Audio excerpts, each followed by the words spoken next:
시청자 여러분 안녕하십니까? 6월 10일 금요일장 파이널샷 시작합니다. 오늘 우리 시장, 양시장 일제히 강한 상승이 나타나고 있습니다. 코스피는 개장 직후 6분 만에 매수 사이드카가 발동되기도 했는데요. 마치 한국과 체코의 축구 2대1 짜릿한 역전승처럼 우리 시장 역시나 흔들림을 딛고 강한 반등을 시도하고 있습니다. 특히나 코스피가 8,000포인트, 코스닥은 1,000포인트를 다시금 탈환하는 데 성공했는데요. 오늘 시장이 이렇게 강할 수 있었던 이유는요. 미국과 이란의 종전 가능성이 고개를 들었기 때문입니다. 과연 시장은 정말 종전에 대한 기대감 속에 지속적인 랠리를 이어갈 수 있을까요? 마켓 에이컷을 통해서 알아보시죠. 네, 오늘 저희가 에이컷으로 준비한 사진은요. LG의 로봇을 준비를 했습니다. 이번에는 정말 이 중동의 종전 소식이 확실시 되는 걸까요? 시장의 10,000포인트에 대한 기대감이 점점 더 커지고 있는데 시장에서는 반도체 소부장 그리고 로봇 관련 기업들의 순환매를 주목해야 된다라고 이야기를 했습니다. 그렇다면 미국과 이란에 어떠한 스탠스를 보이고 있는지부터 확인을 해보시죠. 네, 우선 미국의 트럼프 대통령은요. 이란과 훌륭한 합의를 하고 있다라고 발언을 했습니다. 이를 통해서 미국 증시도 강하게 상승을 했고 그 훈풍이 국내 증시까지 이어지고 있는 건데요.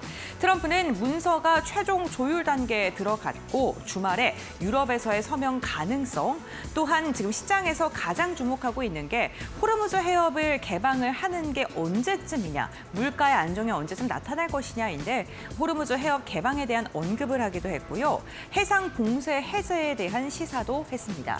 하지만 이란의 스탠스는 조금은 애매합니다. 최종 결정이 아직이다라고 이야기를 했는데요. 서명의 시간과 장소는 추측이고 또 이스라엘의 반응도 변수로 남을 수 있다라고 이야기를 했습니다. 결국에는 실제로 서명이 될 때까지는 변동성이 나타날 가능성을 조금 시사한 건데요. 종전에 대한 기대감은 커졌지만 아직은 확정이 아니라는 점은 시장에서는 불확실성으로 해소할 수 있겠지만 다만 오늘 시장은 종전에 대한 기대감에 힘을 더 주고 있는 듯한 모습은 나타나고 있습니다. 이렇다 보니까 오늘 우리 시장도 강한 상승을 보여줬는데요. 다음 장 통해서 확인해 보시죠. 오늘 코스피 같은 경우에는요. 8,400포인트를 돌파하는 데 성공했고 코스닥도 1,000포인트를 넘어서는 데 성공을 했습니다. 개장 직후에 6%가량의 강한 시세를 분출하면서 출발했었고요.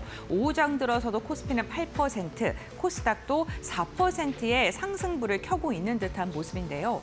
6월 들어서 시장의 흔들림 변동성이 굉장히 컸습니다. 하루 걸러 하루 사이에 매수와 매도 사이드카가 반복이 되고 있는 모습인데요. 이제 코스피 추이를 보게 된다면 차트가 고개를 들고 다시금 반등하려는 모습이 나타나고 있는데요. 외국인이 돌아왔다는 게 오늘 정말 큰 포인트 중에 하나입니다. 증시의 종전에 대한 기대감과 안도감이 커지면서 외국인이 무려 25거래일 만에 매수로 돌아선 겁니다. 단 오늘 외국인이 돌아왔다는 게 하루만 매수했다고 해서 외국인의 스탠스가 변화했다라고 해석하기는 다소 이르겠지만 외국인이 이렇게 매수를 선택할 때마다 중동에 대한 리스크 완화에 대한 소식이 있거나 금리에 대한 안정감이 있을 때 외국인은 언제든 국내 증시에 유입될 준비를 하고 있다라고 해석을 해도 좋겠습니다. 저희가 이 코스피에 대한 10,000포인트에 대한 전망이 또 힘을 받으면서 왜 그러면은 우리 시장이 10,000포인트에 도달할 수 있을 것인가에 대한 증권가의 분석을 정리를 해봤는데요. 여전히 반도체 관련 기업들에 대한 기대감이었습니다. 삼성전자가 30만 원, 하이닉스가 220만 원을 회복한 가운데 HBM과 고성능 D램에 대한 수요는 여전히 뜨겁고요. 여기에다가 6월 1일부터 10일까지의 반도체 수출 데이터가 206% 전년 대비 상승한 것으로 확인이 됐었죠. 여전히 수출이 잘 되고 있고 메모리 슈퍼사이클이 장기간 지속되고 있다. 이러한 실적들을 추산을 했을 때 10,000포인트까지는 안정적으로 연내에 도달 가능하다라는 그런 증권가의 분석에 힘이 실리고 있습니다. 하지만 확인해야 될 조건들도 있는데요. 역시나 중동에 대한 리스크가 다소 완화돼야 되고요. 그를 통해서 유가와 환율의 안정감, 외국인이 이제는 좀 꾸준하게 시장을 매수를 해야 된다. 이 수급이 돌아와야 된다라는 조건들이 붙고 있습니다.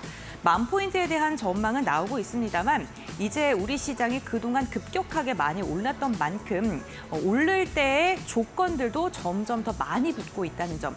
그렇기 때문에 변수들을 우리가 꼼꼼히 확인해야 될 시장인 것은 맞는 것 같습니다. 다음 장 보도록 하겠습니다.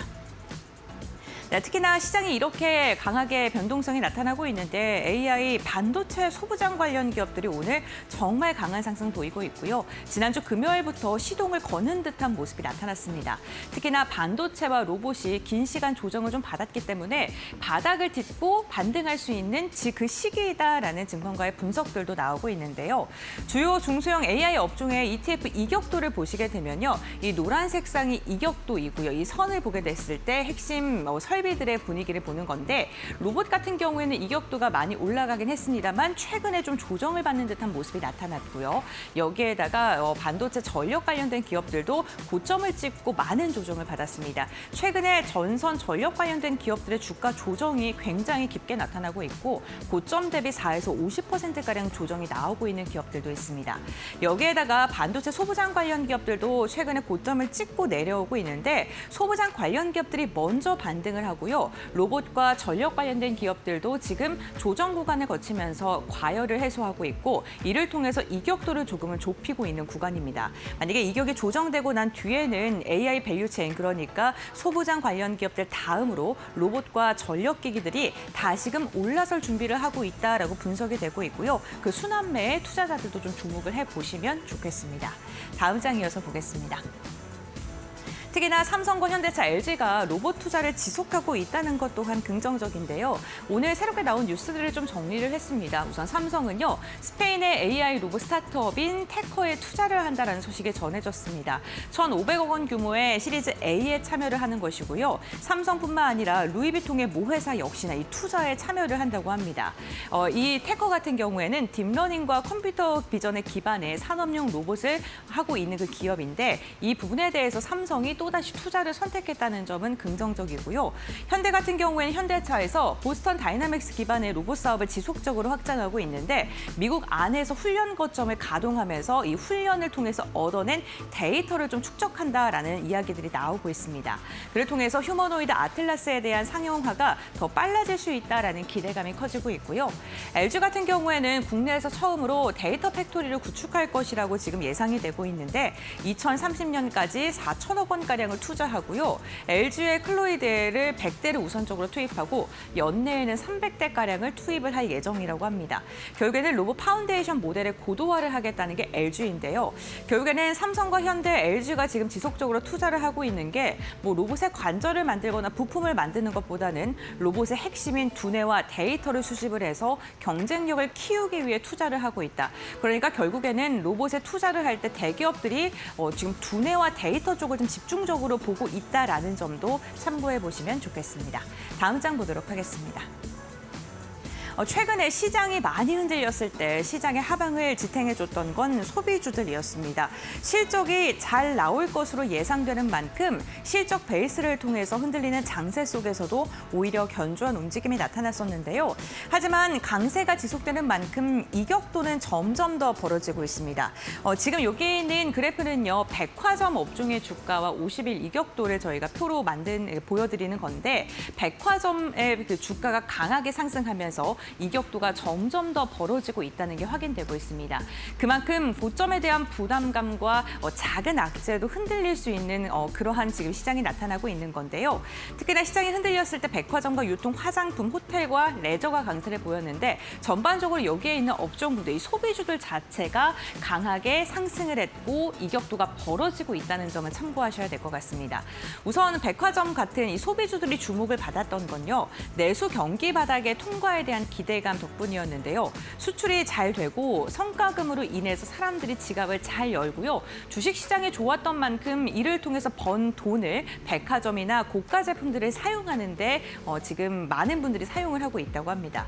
두 번째로는 방한 관광객에 대한 증가 기대감인데요. 중국인이 오늘 한국에 올해 오는 게 600만 명 이상이고요. 지난해와 비교했을 때 훨씬 더 많은 관광객들이 올 것으로 예상되고 있고요. 결국에는 3분기에 또 추석이 춘절이 있기 때문에 때문에 급증할 가능성이 거론되면서 실적이 2분기에도 좋지만 3분기에 더 좋아질 것이다라는 전망들 나오고 있고요.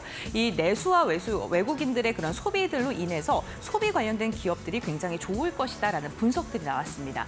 그러면서 시장에서 굉장히 선방을 해줬는데 단기간 많이 상승했기 때문에 오히려 좀 조정이 나왔을 때 그때 매수하는 게 좋지 지금 매수하는 거는 굉장히 좀 부담스럽다라는 이야기들 나오고 있으니까요. 내가 지금 기술주들을 투자하는 거 좀 부담스러워 소비주들 볼까 하시는 분들은 이런 부분 참고하시면서 투자 전략 세워보시면 좋겠습니다. 시장의 분위기가 변화하고 있습니다. 이제 대형주보다는 중소형주로 조금 반도체 시선도 변화하고 있는 듯한 모습 나오고 있는데 그동안 소외됐던 코스닥의 반등도 기대해보면서 마켓데이컷 여기서 마무리하겠습니다. 그렇다면 이 시간 우리 시장 어떻게 움직이는지 함께 살펴보겠습니다. 김주영 아나운서가 전해드립니다. 네, 금요일 국내 증시 오후장 흐름 같이 한번 살펴보겠습니다. 어제 국내 증시는 흔들림에도 불구하고 상승폭을 낙폭을 줄이면서 상승 전환하면서 마무리를 지었는데요. 그러한 상승세 오늘도 이어지고 있는 모습도 확인되고 있습니다. 코스피와 코스닥 동반 급등세를 이어가고 있고요. 특히나 코스피의 경우에는 오늘 장 초반에 매수 사이드카가 발동되면서 오후장에도 그 상승폭을 키워가고 있는 모습도 확인되고 있습니다. 미국과 이란의 종전 협상 주말에도 합의될 수 있다라는 가능성이 높아지면서 시장 환호하고 있는 모습도 확인되고 있는데요. 일중 흐름 통해서 좀 더 자세하게 체크해 보겠습니다. 오늘 코스피 갭 상승하면서 출발을 했습니다. 8,200선에서 출발하는 이후에 계속해서 일중 고점을 높여가고 있는 모습들을 확인해 볼 수가 있었는데요. 역시나 그 중심에는 반도체가 있었습니다. 간밤에 미국 증시에서도 이 메모리 반도체 관련주들이 강하게 튀어 올랐는데 오늘 삼성전자와 SK하이닉스도 강한 흐름 가져가고 있고요. 특히나 삼성전자가 구글과의 협력설이 들려오면서 오늘 상승폭이 좀 더 강한 모습입니다. 장중에 13% 급등하기도 했는데요. 현재 구간 코스피의 경우에는 이러한 흐름들 받아가면서 8,300선 지나가고 있고요. 장중에 8,400선 복귀했었다라는 점 참고해 보시면 좋을 것 같습니다. 이어서 코스닥 살펴보시죠. 네, 오늘 코스닥 안에서도 반도체 장비주들이 상승하고 있는 모습들 확인되고 있습니다. 이번 주 연일 상승 랠리를 이어가고 있고요. 특히나 또 로봇주들도 강한 흐름 가져가면서 코스닥 지수를 견인해주고 있습니다. 마찬가지로 오늘 코스닥 갭 상승하면서 출발을 했고요. 장중에 계속해서 고점을 높여가면서 현재 일중 고점 부근에서 움직임 나오고 있습니다. 1,040선 지나가고 있다는 점 확인해 보시죠.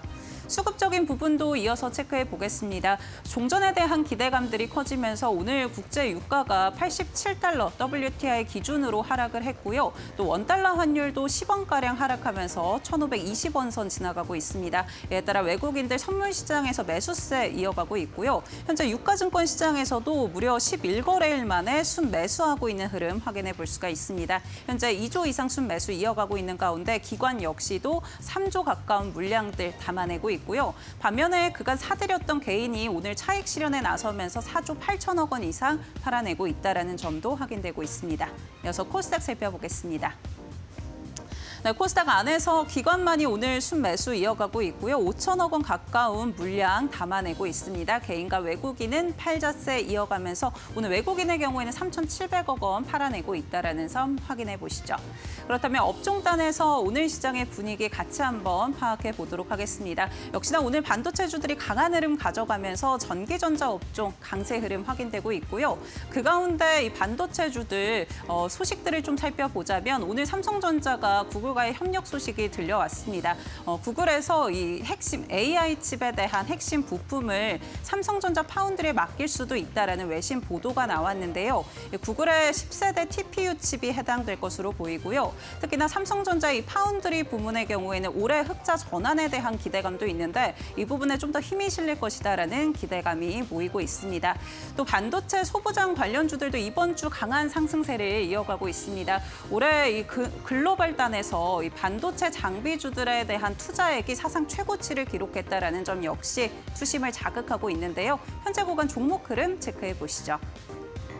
네, 오늘 원익 IPS와 HPSP의 경우에는 상한가까지 도달하면서 5집 2주 신고가 경신을 해냈고요. 한미 반도체의 경우에도 26% 급등세 이어가고 있습니다. 500억 원을 스페이스 X에 투자한다라는 소식이 전해지면서 오늘 좀 더 강하게 슈팅이 나오고 있는 모습이고요. 고영도 마찬가지로 스페이스 X 공급망에 편입된다라는 기대감들이 작용을 했고 오늘 삼성전자의 경우에는 33만 원 복귀했다라는 점 확인되고 있습니다. 이어서 다음 업종 살펴보도록 하겠습니다.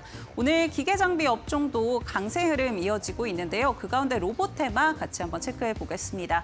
어제는 현대차의 아틀라스 그리고 스팟 관련된 기대감으로 로봇주들의 매수세가 유입이 됐는데 오늘은 LG전자 관련해서 기대감이 유입되고 있습니다. LG그룹에서 휴머노이드 로봇 학습을 위한 데이터 팩토리를 구축한다라는 소식이 전해졌고요. 우선은 LG의 클로이드 100대를 투입하고 연말까지 300대로 확대하겠다라는 소식 전해졌습니다. 2030년까지 이 데이터 팩토리에 4천억 원 가량의 투자를 이어갈 것으로 보이는데요. 이러한 기대감도 유입되면서 오늘 로봇주들, 특히나 LG전자 관련주들이 강하게 튀어오르고 있습니다. 현재 관련주들 흐름 체크해 보시면은요, 로보티즈가 21% 급등하고 있고요, 로보스타도 12% 강한 상승세 이어지고 있습니다. 레인보우 로보틱스가 6.7%대 강세, 두산 로보틱스 2.9% 상승하고 있고요. LG전자의 경우에도 2.3%가량 오름세 보여주고 있다는 점 확인해 보시죠. 지금까지 시장 살펴봤고요. 이어서 종목 파인더 함께 보시기 바랍니다. 네, 금요일에 파이널샷 함께하고 계십니다. 신민영입니다. 이어서 종목 파인더 통해서 보다 자세한 종목별 이슈 살펴보고요. 투자 전략 함께 정비해 보시죠. 오늘도 다양한 이슈들이 시장을 움직이고 있습니다. 첫 번째 이슈 바로 들어가 보겠습니다. 간밤에 트럼프 대통령이 또다시 타코, 그러니까 또 입장을 바꿨습니다. 목요일 밤, 그러니까 11일까지만 해도 오후 9시 정도에 오늘 밤 이란을 매우 강력히 타격할 것이다. 그러면서 또 머지않아서 베네수엘라처럼 석유 에너지의 통제권을 장악할 것이다 라면서 금방이라도 공격에 나설 것처럼 불안감을 키웠는데요. 그로 이후로 몇 시간 지나지 않아서 또 오늘 새벽에는 오늘 예정된 이란 공습을 취소하겠다라고 했죠. 곧 종전 양해각서 MOU의 서명식에 시간과 장소를 발표하겠다 해놓고 또 1시간 남짓 정도 있다가 이란과 문서를 최종 조율 단계라면서 아마도 주말 토요일에 또 유럽에서 서명식을 할 수도 있다라고 했습니다. 서명 즉시 호르무즈 해협을 개방할 것이다라는 발언까지 내놨습니다. 다만 이란 측은 아직까지 최종 확정된 것은 아무것도 없다라는 입장인데요. 하지만 시장은 트럼프의 이러한 희망적인 발언에 조금 더 무게를 둔 모습, 지정학적 리스크가 완화되면서 전반적으로 투심이 좀 회복되는 분위기였습니다. 간밤에 이러한 외신들을 살펴보다가 또 뉴욕타임스의 재미있는 기사가 눈에 띄기도 했습니다. K-반도체 열풍을 조명하면서 AI and the Chip Boom Take a Quiz라는 재미있는 기사를 내놨는데 이 반도체에 투자한 투자자들이 투심이 흔들릴 때 어떤 주문을 외울까요? 라는 퀴즈의 답은 뭘까요? 바로 첫 번째, 삼맨, 하맨이라고 하는데 삼성전자 아멘, 하이닉스 아멘을 줄여서 이렇게 표현한 것 같습니다. 이렇게 뉴욕타임즈에서 보도할 정도로 우리나라 K-반도체 투탑에 대한 주목하는 시선이 커지고 있다라는 점에 주목해 볼 만한 것 같고요. 최근에는 또 삼전닉스의 레버리지 ETF가 미국 시장에 상장할 수도 있다라는 또 말이 나오고 있습니다. 이러한 분위기 오늘 반도체주로 또 온기로 번지고 있는데요. 함께 살펴보시죠. 오늘 코스닥단에서도 상한가 종목들이 속출하고 있습니다. HPSP, 원익 IPS가 동반 상한가 머물러 있고요. ISC도 오늘 29%대까지 가격 제한폭 부분까지도 올라와 있습니다. 삼성전자 11%대 강세로 33만 3천 원 선 거래되고 있고요. SK하이닉스도 8%대 강세 228만 원 선 위에서 거래되고 있습니다. 네, 첫 번째로 반도체주 분위기 살펴봤고요. 이어서 두 번째 이슈 넘어가 보겠습니다. 항공주 관련 소식인데요. 이 대한항공에 대해서 또 KB증권이 분석을 내놨는데 뛰는 유가 위에 나는 대한항공이라면서 투자의견 바이의 목표 주가를 36,000원으로 유지하는 리포트를 제시했습니다. 항공 화물 운임이 또 대한항공의 주가에 긍정적인 영향을 줄 것이라는 분석인데 한국 화물 운임이 코로나 이후로 최고로 이상으로 급등한 상태이기 때문에 이러한 점들이 유가 부담을 상당히 상쇄할 것으로 보고 있습니다. 이렇게 된 원인은 AI 투자 호조가 있는데 AI 투자가 계속 호조를 보이면서 AI 관련 화물, 특히나 고부가가치 화물들이 많이 수출이 필요한데 전쟁에 따라서 하늘길이 막히고 또 배길이 막히다 보니까 공급이 축소된 결과로 항공 화물이 이렇게 급등했다라는 분석입니다. 이러한 화물 업황이 주가 상승의 결정적인 트리거가 될 것이라고 보고 있고요. 이에 따라서 26년 올해 연간 영업이익이 컨센서스를 94%나 상회할 것으로 예상을 했습니다. 뿐만 아니라 아시아나항공과의 합병 역시나 장기적으로 대한항공의 단기 순이익을 30% 이상 증가시킬 수 있는 긍정적인 이벤트가 될 수 있을 것으로 보고 있습니다. 오늘 이러한 분석 속에 항공주 전반적으로 날아가고 있는데요. 함께 체크해 보시죠. 대한항공이 7%, 8%대 강세로 오늘 항공주 시세를 이끌어주고 있습니다. 아시아나항공도 4%대 강세, 이 밖에 다른 LCC 종목들도 견조한 흐름 보여주고 있습니다. 진에어와 제주항공 동반 5%대 강세고요. 에어부산도 4%대 오름세 1,600원 선 위에서 거래되고 있습니다. 네, 이어서 다음 이슈 살펴보도록 하겠습니다. 마지막으로 로봇주 이야기 좀 해보겠습니다. 로봇주가 또 오늘 동반 강세를 보이고 있는데 글로벌 IB인 골드만삭스에서 내놓은 리포트가 또 화제가 됐습니다. 골드만삭스는 로보틱스 대전환의 시기라는 리포트를 제시했는데요. 이 리포트에서 로봇 공급망 분야에서 한국이 핵심 국가로 떠오를 것이다 라고 했습니다. 중국을 배제하고 있는 미국이 소프트웨어 역량은 뛰어나지만 하드웨어 공급망이 부족하기 때문에 결국에는 한국에 의지하게 될 것이다라는 전망이고, 한국의 경우에는 현대차와 기아를 필두로 세계 최고 수준의 자동차 부품 생태계를 갖추고 있기 때문에 주목해야 한다라는 주장을 펼쳤습니다. 그러면서 HL 만도에 대한 커버리지를 게시했고요. 목표 주가를 10만 9천 원으로 제시를 했습니다. 현재 HL 만도 측에서 보스턴 다이내믹스의 사조 보행 로봇인 스팟의 액추에이터를 공급하고 있는데 이 액추에이터 관련된 기술력을 높게 평가했고요.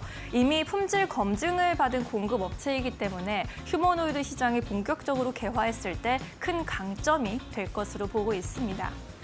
그리고 또 미국 현지에 조항장치 생산 공장을 운영하고 있는 만큼 향후에 북미 업체들이 요구하는 현지의 공급망 구축에도 유리할 것이다라는 분석입니다. 이러한 분석 속에 오늘 HL 만도의 주가가 장중에 상한가로 직행하기도 했는데요. 함께 현재 구간 분위기 살펴보시죠. 현재 구간에서도 여전히 상한가 풀리지 않고 있는 HL 만도입니다. 6만 5천 원 가격 제한폭까지 올라와 있고요. 로보티즈도 20%대 급등세 연출하고 있습니다. 이 밖에 한국 PIM도 14%대 급등세로 9만 원 선 돌파도 시도하는 모습. 현대모비스, 레인보우 로보틱스까지 6에서 8% 강한 흐름 전개하고 있습니다.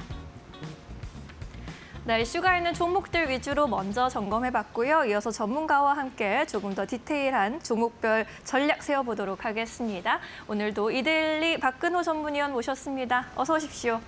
안녕하십니까. 네, 이어서 전문가님이 골라주신 특징주 종목 파인더 판에서 찾아보도록 하겠습니다. 오늘은 어떤 종목들 올라와 있을까요? 첫 번째 특징주 바로 살펴보시죠. 네, ISC 보겠습니다. 오늘도 또 반도체주가 주도해주는 우리 장세이고 20% 이상 급등세, 가격 제한폭 가까이도 올라오고 있습니다. 이번 주에 ISC 보니까 외국인 순매수 리스트에도 계속해서 이름을 올리고 있더라고요. ISC는 어떻게 좀 분석해 보고 계십니까? 네, 오늘 코스닥 거래소 너무 좋은데요. 이제 코스닥 시장에 소위 얘기하는 반도체 소장주들이 시장을 좀 주도를 하고 있는 것 같아요. 그 안에서 유독 어떤 시세가 좀 두드러지는 ISC 한번 살펴보도록 하겠습니다. 자, ISC를 우리가 보통 얘기를 할 때 아마 이제 테스트 소켓으로 많이 알고 계실 텐데 반도체 관련돼서 이제 투자를 하실 때 나 이 테스트 소켓 이제 생산도 많이 하고 이제 삼성전자가 파운드리도 이제 뭐 구글이랑 뭐 어떤 TPU를 생산할 수도 있겠다 이런 얘기 전해졌을 때 시청자 여러분들은 이제 이런 생각을 하실 거예요. 리노공업을 사야 되나 아니면 이제 ISC를 사야 되나. 사실 두 개 다 괜찮긴 한데 실적으로 따진다라고 하면 사실 ISC는 리노공업의 비교 대상은 아니죠. 리노공업이 워낙에 월등하고 ISC는 좀 약간 그 범용 같은 이제 러버 소켓이니까 느낌이고, 그다음에 이제 리노공업 같은 경우 다품종 소량으로 이제 좀 비싼 영업이익이 굉장히 좋은 기업으로 평가를 많이 하죠.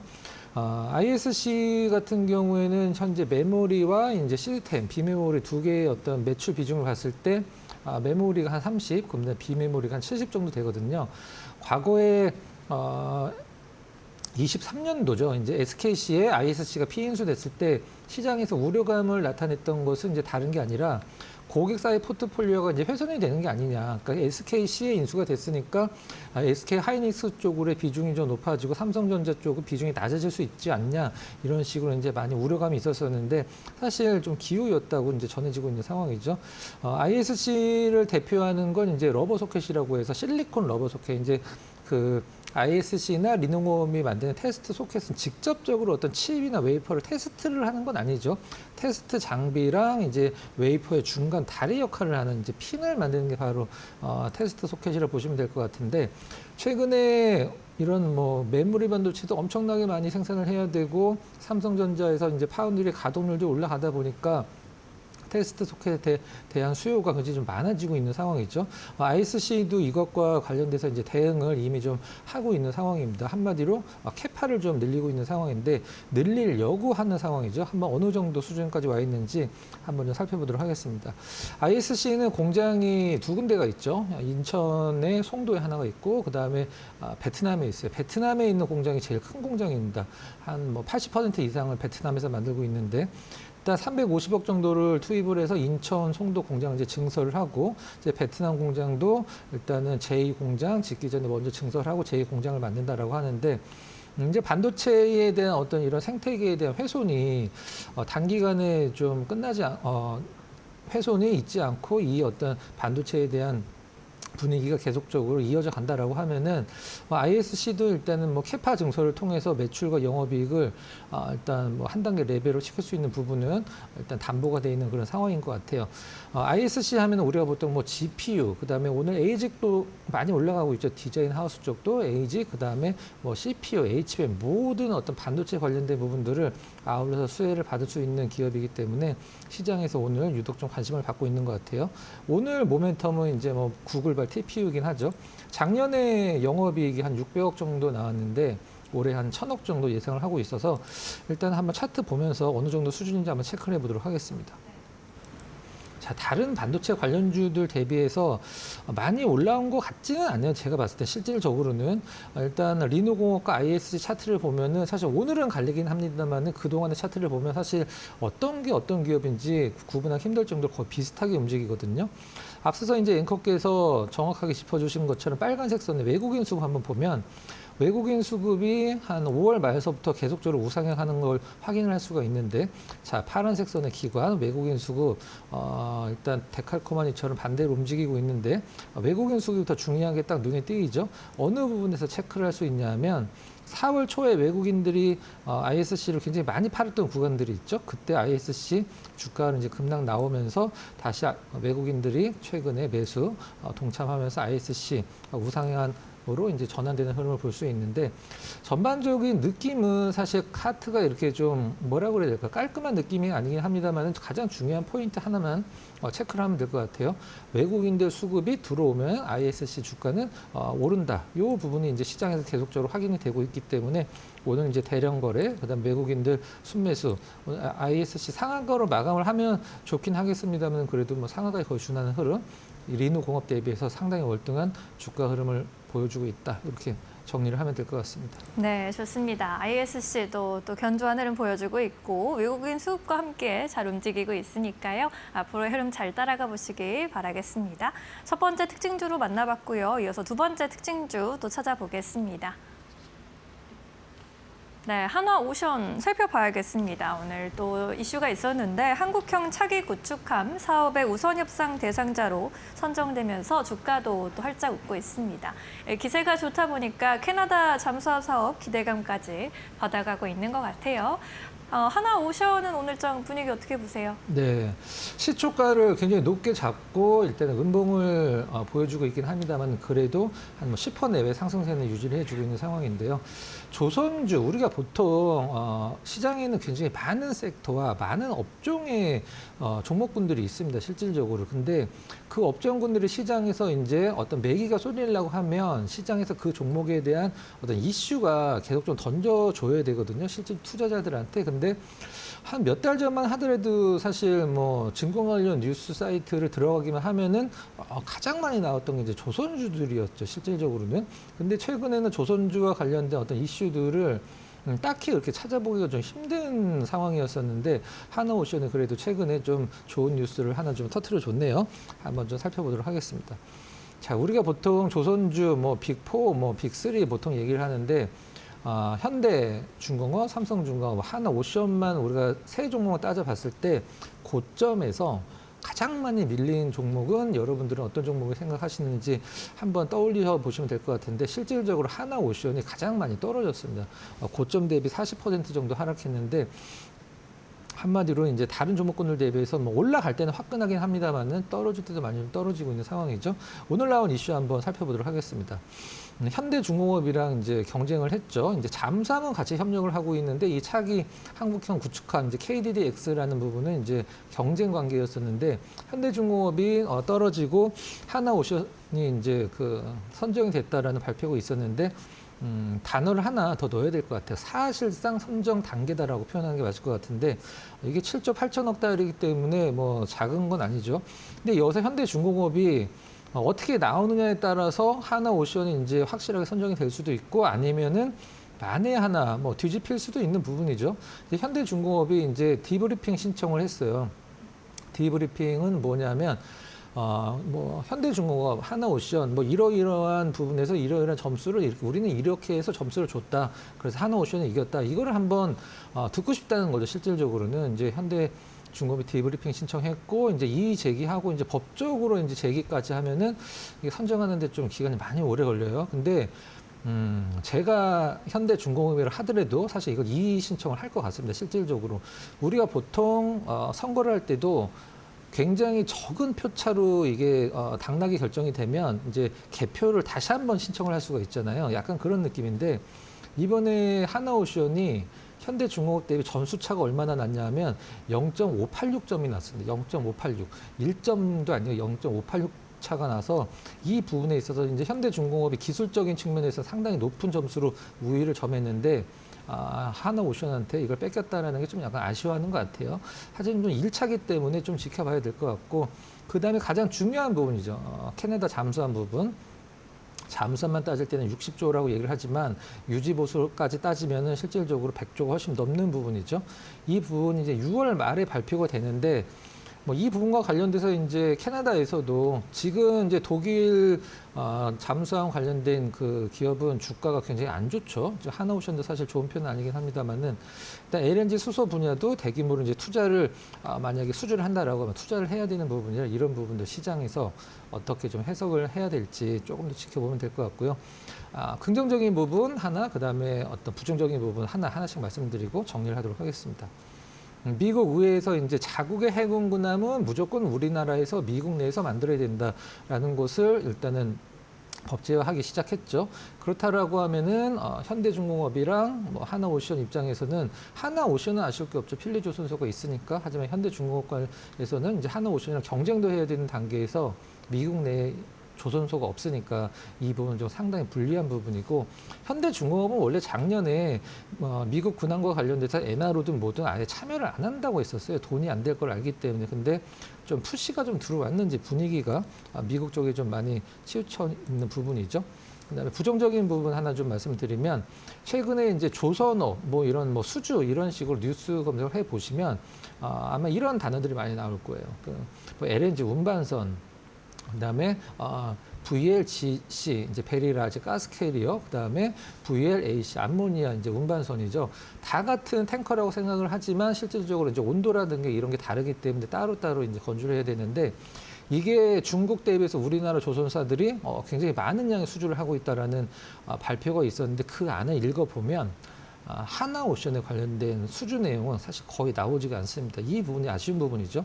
이 상선 부분이 사실 돈이 되는 거고 군함이나 뭐 여러 가지 부분들은 실제적으로 좀 굉장히 긴 시간 동안의 모멘텀이기 때문에 하나오션이 너무 이 방산 쪽 수주에 좀 집중을 해서 이 상선 쪽을 좀 놓치고 있는 게 아닌가라는 우려감도 갖고 있는 부분이죠. 차트 잠깐 간단히 체크해 보도록 하겠습니다. 고점 가격 같은 경우는 한번 좀 선을 그어 보면 고점에 한 15만 원, 15만 5천 원 정도 올라갔던 주가가 어제 기준으로 이제 10만 원 가까이 떨어졌다 오늘 반등해서 11만 원 정도 구간인데 물론 뭐 반등의 세기는 나쁘진 않긴 합니다만은 하나오션의 주가의 흐름은 사실 이런 뭐 한국 차기 구축하면 이런 것보다도 캐나다 잠수함을 결정할 가능성이 높죠. 기간은 얼마 남진 않았어요. 이제 6월 말입니다. 한 3주 정도 뒤면은 이제 결판이 날 것 같은데 그때까지는 조금 더 업데이트를 해가면서 한번 지켜보는 어떤 전략이 좀 필요할 것 같습니다. 네, 캐나다 잠수함이 제일 빅딜이 될 것 같습니다. 앞으로 어떻게 전개가 되는지 이슈 잘 팔로우 해보셔야 할 것 같네요. 이렇게 두 개의 특징주들 만나봤고요. 이어서 마지막으로 공략주 살펴보도록 하겠습니다. 롤러코스터 장세 속에서 오늘 금요일 그래도 시세 폭발해주고 있는데 어떤 종목을 좀 눈여겨보는 게 좋을까요? 네, 네페스입니다. 오늘 네페스를 공략주로 선정해 주신 이유는 뭘까요? 일단 삼성전자 하이닉스가 갈지 안 갈지는 모르겠습니다. 일단 기업 입장으로서는 아직 정확하게 결정이 안 된 것 같은데 정부가 먼저 뭐 호남 쪽에 반도체 공장을 뭐 짓는다 이런 식으로 발표가 난 느낌도 없지 않아 있죠. 근데 삼성전자 하이닉스가 만약 호남 쪽으로 간다라고 하면 공통된 부분, 패키징 쪽이 이제 그쪽으로 신설이 되는 부분이죠. 그래서 패키징 관련주 한번 좀 준비를 했는데요. 네페스는 패키징이고 네페스 아크는 이제 테스트죠. 네페스 같은 경우는 이제 HBM 관련돼서도 상당히 이제 모멘텀이 있고, 그다음에 범핑과 관련돼서는 우리나라에서 거의 뭐 탑급이죠. 범핑이라는 거는 뭐냐면 우리가 보통 HBM도 마찬가지고 기판도 뭔가를 붙일 때 안에 조그만 이 쇠구슬 이제 거의 진짜 좁쌀보다도 엄청 작은 쇠구슬이 엄청 많이 깔리게 되거든요. 그걸 이제 솔더볼이라고 얘기를 하는데 그 솔더볼을 만들어주는 게 바로 범핑이죠. 그것과 관련된 부분은 이제 네페스가 상당히 모멘텀이 있고, 근데 얼마 전에 나왔던 삼성전기를 급등시켰던 모멘텀 중에 가장 강했던 실리콘 커패시터 관련된 부분, 그거 이제 후공정을 일단은 네페스가 맡기로 했다는 부분, 그것과 관련돼서는 사실 올라간 게 별로 없기 때문에 이제 실적이 좀 이연될 때까지는 좀 지켜봐야 될 것 같아요.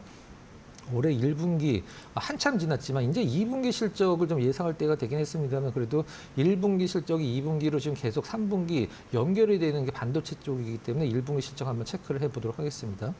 1분기 이제 매출은 1,340억 나왔는데 전년 대비해서 3.5% 증가했는데 영업이익이 레버리지가 상당히 잘 뽑혔죠.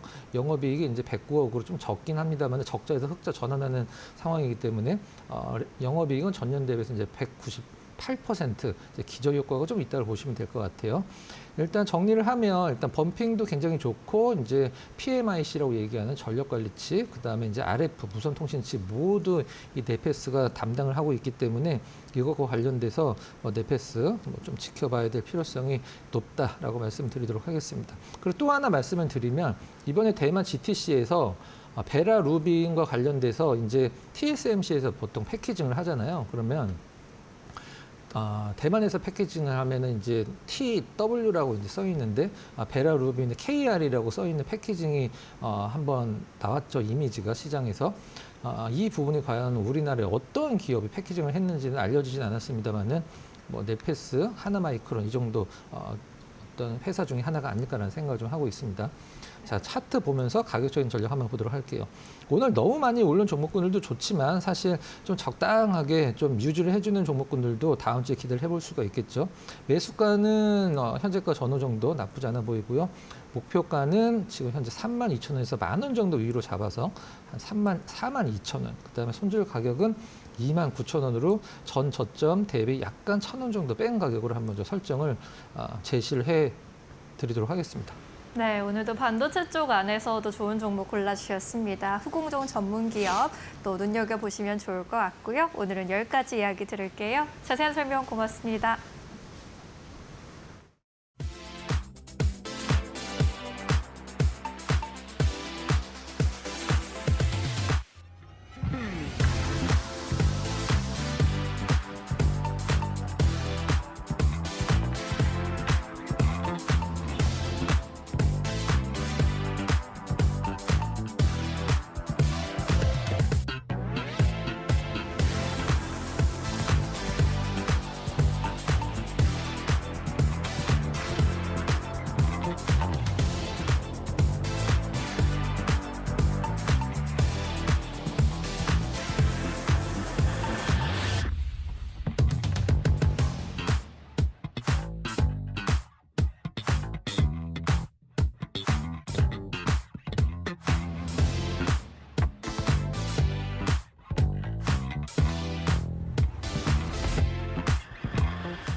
구글이 차세대 AI 칩 생산 파트너로 삼성전자를 낙점했다. IT 매체 디인포메이션은 구글이 10세대 TPU 핵심 부품 생산을 삼성전자 파운드리에 맡기는 방안을 논의 중이라고 보도했다. TSMC 독점 체제에 균열이 생기기 시작했다. 구글 아이스PC 칩의 메인 프로세서를 TSMC에 맡기고 연산과 메모리를 연결하는 핵심 부품은 삼성의 2나노 공정으로 생산할 방침이다. AI 칩의 성능을 좌우하는 이 연결 부품은 메모리 1위 기업인 삼성전자의 기술력이 필수적이다. 이로써 삼성은 HBM 공급부터 첨단 패키징까지 일괄 처리할 기회를 잡았다. 이번 계약은 TSMC를 추격하는 삼성전자의 대형 호재가 될 전망이다. AI 열풍으로 TSMC의 생산 능력이 한계에 도달하자 빅테크 기업들이 공급망 다변화를 위해 삼성으로 눈을 돌리고 있다. 테슬라와 엔비디아에 이어 구글까지 가세하며 삼성의 AI 동맹이 더욱 견고해졌다.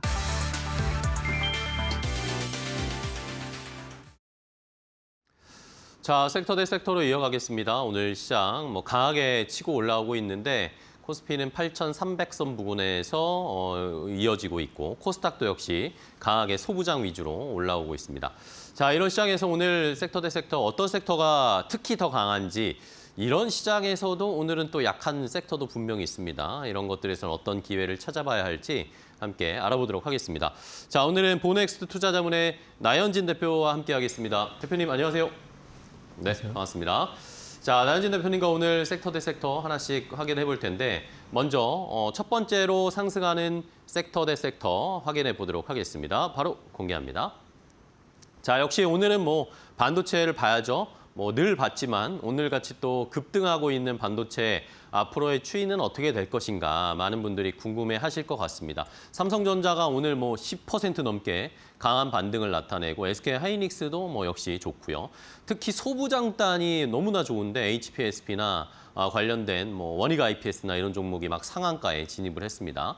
자, 반면에 하락하는 섹터는 이제 에너지 섹터인데 에너지 섹터는 전쟁을 이제 끝낼 수 있을지 진짜 끝내는 건지 일단 트럼프 대통령은 얘기를 했습니다. 거의 다 완료됐다라는 식으로 얘기해서 오늘 시장이 반응을 보이면서 S-오일이나 유가 관련된 종목들이 좀 빠지고 있는 모습이죠. 자, 일단은 상승하는 반도체부터 한번 분석을 해보겠습니다. 대표님은 자, 반도체 여전히 우리 시장의 강한 중심 버팀목인데 여러 가지 약간의 의구심들이 있었는데 이제는 어떻게 저희가 반도체를 바라봐야 될까요? 네, 반도체 같은 경우에는 매크로 변수의 영향을 많이 받아서 외국인 수급이 그동안 좀 안 좋은 상황이었고요. 그러면서 삼성전자 하이닉스도 동반해서 하락하는 모습을 보였었습니다. 그렇지만 어제부터 좀 시작했고 그리고 오늘 급반등하고 있는 요인으로 보자면 첫 번째가 미국 이란의 전쟁 리스크가 좀 감소된 영향이 있겠습니다. 아직까지 종전에 대해서 MOU를 체결한다라는 식으로 그 뉴스가 나오고 있는데 아직 확정된 부분은 아니지만 그 내용이 나오면서 미국 시장에서도 전일 필라델피아 반도체 지수를 포함한 시장 그 빅테크 종목들의 강세 전환이 일어나게 된 것이 가장 큰 요인이 되겠습니다. 그렇게 되면 MOU 관련해서 이제 전쟁 종전 관련해서 MOU라는 표현을 쓰는 게 맞는지는 잘 모르겠지만 이 부분에 대해서 결과가 좋게 나오게 된다면 다시 한번 시장은 매크로 변수의 리스크를 좀 덜고 종목에 집중되는 현상이 나올 것으로 보입니다. 종목이 집중된다면 당연히 반도체 관련 종목들이 강세를 나타낼 것으로 보이고 이번에 우리나라 시장에서 삼성전자 하이닉스 외에도 벤더 종목 관련해서 소부장 종목들이 소재 부품 장비 종목들이 동반해서 강세를 나타내고 있는 요인은 하이닉스 같은 경우에 이제 벤더사에서 이제 단가 인상 요구가 나왔다는 점도 중요한 요인이 될 것 같습니다. 그렇게 된다면 단가 인상은 당연히 그 수용이 될 가능성이 크고 이렇게 될 경우에 소재 부품 장비 같은 경우는 하이닉스나 삼성전자에 비해서 그동안 고평가라는 논란을 조금은 피하기가 어려웠지만 이 부분에 대한 낙수 효과가 제대로 나오게 될 것으로 좀 기대해 볼 수 있겠습니다.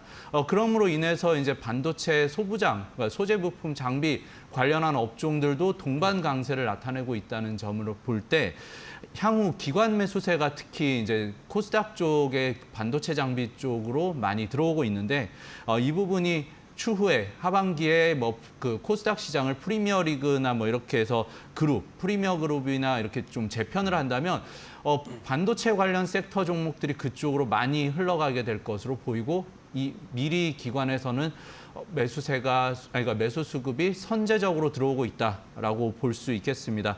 오늘 또 삼성전자 하이닉스를 포함해서 강세를 나타냈던 이유는 반도체 수출액 관련해서 전년 동기 대비 205% 증가폭을 보였다고 합니다. 이렇게 된 그 큰 폭의 증가폭을 볼 때 이 부분이 앞으로 뭐 그동안 우려가 있었던 뭐 빅테크에서 투자 정점을 지났냐 안 지났냐 이 부분을 말하기에 앞서서 엔비디아에서도 밝혔듯이 지금 빅테크 그리고 반도체에 대한 투자는 정점을 지난 것을 논할 부분이 아니라 앞으로 현재 시점보다도 27년, 30년 정도까지 계속해서 확대돼야 된다는 점을 밝힌 것으로 인해서 반도체 섹터 자체에 대한 뭐 매크로적인 변수 정도 여부만 지나면 그 개별적인 종목으로는 상당폭 뭐 저평가 그리고 앞으로의 발전 가능성도 성장 가능성도 충분히 기대해 볼 수 있다는 점에서 오늘 강세 요인이 된 것 같습니다. 네. 자, 이렇게 오늘 반도체가 뭐 너나 할 것 없이 다 올라가고 있습니다. 뭐 삼성전자 하이닉스도 올라가지만 소부장 뭐 대표님도 말씀해 주셨지만 뭐 해외에서도 지금 코스닥 소부장 뭐 레버리지 ETF 이런 것들을 준비한다라는 이야기 나오잖아요. 뭐 리노공업이나 뭐 이런 것들도 이제 레버리지 투자 해외 쪽에서 자금이 들어올 수도 있는 상황이기 때문에 그러면서 이제 코스닥 쪽에 조금 더 관심이 많이 최근 들어서 이번 주에 특히 많이 쏠리는 것을 확인할 수 있습니다. 자, 여기에다가 이제 전쟁이 정말 끝나는 건가라는 뭐 기대를 하면서 반도체는 오르지만 반면에 이제 하락하는 섹터, 에너지 섹터는 오늘 좋지가 않습니다. 석유, 뭐 정제 관련된 종목들은 좋지 않은데 자, 이게 트럼프 대통령이 저도 뭐 외신이나 이런 걸 찾아보니까 전쟁 이제 거의 다 끝났단 말을 39번째 하고 있답니다. 이러니까 시장에서 신뢰는 좀 떨어지지만 뭐 그래도 이란 쪽에서도 그래도 그나마 이제 미국과 대화를 거의 다 했다라는 식의 보도가 나오니까 오늘 아마 조금 더 시장에서 반응을 보이는 것 같은데 자, 그렇다면 정말 전쟁이 끝나고 호르무즈 해협이 뚫리고 유가가 떨어지고 이런 수순으로 가게 될지 그러면 에너지 섹터, 이 석유 관련된 종목들은 이제 어떻게 대응해야 될지 대표님 좀 조언 좀 부탁드릴게요. 네, 전쟁이 발생하기 전에는 뭐 한 60불대 정도 선을 오르내리던 유가가 뭐 전쟁 이후에 뭐 120불 근처까지도 상승을 하면서 그 가파른 상승세를 보였습니다. 네. 이 변동성이 커졌다는 점 자체로만 볼 때는 뭐 에너지 섹터에서 좋은 점이 없지만 일단 유가가 올랐다는 점으로 인해서 투심 자체가 좀 반응을 했다라고 볼 수 있겠습니다. 그리고 전일 같은 경우에 전일, 전전일 이렇게 했을 때 유가 선물이 90불 밑으로 내려오면서 하향 안정세를 보이고 있다는 점, 그리고 미국이란 종전 관련해서의 기대감, 그리고 에너지 불안도 같이 해소될 수 있다는 점은 좀 에너지 섹터 자체로는 오늘 뭐 시장 전반적으로 다 강했기 때문에 하락 섹터를 찾기가 힘들었지만 그래도 에너지 섹터는 좀 약한 모습을 보이고 있습니다. 그럼에도 불구하고 근본적인 해결책이라고 한다면 호르무즈 해협 관련한 통행이 재개가 돼야 되는데 이 부분에 대한 뭐 어떤 액션이 나오기는 좀 당분간은 어렵다고 보고 있습니다. 종전이 된 이후에도 이 부분에 대해서는 분명히 이란에서도 문제 제기를 하고 그리고 통행 관련해서의 주도권을 이란이 잡고 있는 상황이기 때문에 여기에서의 문제 해결이 필요한 부분이 좀 관건이 될 것이고 에너지 섹터 자체로만 본다면 뭐 유가 상승에 대한 그 모멘텀이 좀 사라진 상황에서는 당분간 약세 계속해서 이어질 것으로 예상해 볼 수 있겠습니다. 네, 알겠습니다. 자, 실제로 뭐 MOU나 정전 협정에 이런 호르무즈 해협이 개방된다라는 내용들이 포함되는지 여부는 살펴봐야 할 것 같습니다. 그게 가장 뭐 전쟁이 끝나는 것도 중요한데 호르무즈 해협이 열린다라는 게 어쨌든 시장에서는 가장 중요한 상황이니까 그걸 저희도 체크를 해보도록 할게요. 자, 상승 하락 섹터 하나씩 봤고요. 그러면 이 중에서 종목을 하나 좀 봐야 될 텐데 아무래도 시청자분들은 지금 뭐 삼성전자 하이닉스를 그럼 지금 또 어떻게 해야 되지? 지금이라도 사야 되나? 뭐 놓치신 분들은 아니면은 가지고 계신 분들은 계속 끌고 가는 건가라고 고민하실 것 같습니다. 대표님은 어떻게 생각하세요? 네, 삼성전자 같은 경우는 장기간으로 본다면 충분히 현재 시점의 가격대보다도 한 단계 더 레벨업 될 가능성은 있어 보입니다. 네네. 뭐 그 이유로만 본다면 HBM에 대해서 이제 올해부터 매출이 시작되고 있고 D램 가격도 계속해서 상승을 하고 있습니다. 하이닉스는 HBM에 좀 더 편중됐다고 하지만 삼성전자는 D램과 HBM 양분을 하고 있기 때문에 그 두 가지 수혜를 모두 다 삼성전자가 받을 수 있다는 점이 한 가지 장점이 될 것 같습니다. 그리고 그 외에도 파운드리 관련해서도 좋은 소식이 나왔는데 구글에서도 삼성전자 2나노 공정으로 파운드리 TPU를 맡길 수 있다라는 기대가 나오고 있는 상황입니다. 현재 TSMC에서 생산할 수 있는 여력이 거의 풀캐파로 돌아가고 있기 때문에 삼성전자의 수혜도 충분히 예상해 볼 수 있다는 점, 이 점도 투자 관점에서도 이제 삼성전자의 상당한 호재가 될 것 같습니다. 테슬라 외에도 구글까지 포함해서 이제 칩 파운드리를 돌리게 된다면 파운드리 공정에서도 흑자폭이 상당폭 기대가 되기 때문에 전 부문에 맞춰서 전 부문에 고르게 성장할 수 있다는 점이 삼성전자의 가장 큰 장점이 되지 않을까 싶고요. 그리고 최근에 반도체주를 포함해서 그 미국 빅테크 관련해서 약세가 나왔던 이유 중에 하나가 스페이스X 상장으로 인해서 그쪽으로 자금이 많이 몰려 있었다. 청약 증거금식으로 많이 몰려 있었던 부분이 있었는데 오늘 이제 밤에 상장을 하고 난 이유가 된다면 다시 그 자금들, 나오는 자금들이 반도체 시장이라던가 빅테크 쪽으로 흘러갈 수 있다는 기대도 해볼 수 있다는 점이 유동성이 다시 한번 풀릴 수 있다. 여기까지도 좀 예상해 볼 수 있겠습니다. 최근에 하락 여파 이후에 반등할 때도 시가총액 상위 종목들, 특히 삼성전자, 하이닉스가 가장 강하게 움직인 점을 봤을 때 이번에도 6월 초에 하락폭이 상당히 시장에서도 있었는데 그 이후에 나오는 반등의 수혜는 삼성전자가 첫 번째로 가져가고 있는 모습 계속해서 보여주고 있다는 점. 계속 체크 앞으로도 시장 상황이 변동할 때마다 삼성전자 쪽으로는 계속 가격에서 이제 좋은 기회를 찾아볼 수 있다고 보고 있습니다. 네, 알겠습니다. 자, 삼성전자까지 한번 정리를 해봤고요. 여전히 유효합니다. 삼성전자 떨어질 때가 기회다라는 이야기 여전히 유효한 상황 함께 주목을 해보시면 되겠고요. 자, 첫 번째 섹터 대 섹터 봤고요. 다음 두 번째 섹터도 보겠습니다. 어떤 섹터가 올라가고 떨어지는지 함께 볼까요? 자, 올라가는 건 로봇, 떨어지는 섹터는 제약바이오입니다. 자, 시장이 지금 이번 주 들어서 특히나 더 그랬는데 코스닥 쪽에 관심이 많이 쏠리고 있습니다. 이러면서 반도체 소부장도 많이 이미 갔고 시장 오늘 같은 경우에 로봇주들도 코스닥에서 많이 동참을 하는 모습이에요. 그런데 또 아쉬운 건 제약바이오는 여기에 참여를 못하고 제약바이오는 오히려 좀 하락이 나오면서 이탈이 나오고 있습니다. 자, 그렇다면 상승하는 로봇주들은 코스닥이나 뭐 이런 중소형 로봇주들은 앞으로의 전망 어떻게 보면 좋을까요? 네, 로봇주 같은 경우는 골드만삭스에서 보고서가 네. 나온 내용으로도 봐도 로봇 공급망 관련해서 핵심 국가로 한국을 지목했습니다. 한국의 제조 역량이 좀 뛰어나게 이제 부각되는 시점이라고 예상해 볼 수 있고요. 그리고 오늘 같은 경우 HL 만도 같은 그러니까 종목이 상당히 네. 강세를 나타내고 있는데 휴머노이드용으로 액추에이터를 공급할 수 있는 기대를 받고 있는 기업들 그리고 기존의 로보티즈 같은 경우도 액추에이터 관련해서 강세를 보여줬기 때문에 이 두 기업이 주축이 된다고 하고 있습니다. 예전에는 예전에는 그 액추에이터 외에도 감속기 관련한 종목도 좀 많이 올라가고 네. 개별 로봇을 생산하고 있는 종목들도 같이 동반해서 올랐지만 현 시점에서는 어느 정도 실적이 받쳐주고 그리고 액추에이터라던가 뭐 완성 부품 쪽으로 집중돼 있는 종목이 좀 더 주목을 받고 있다는 점. 이 약간의 특징점이 될 것 같습니다.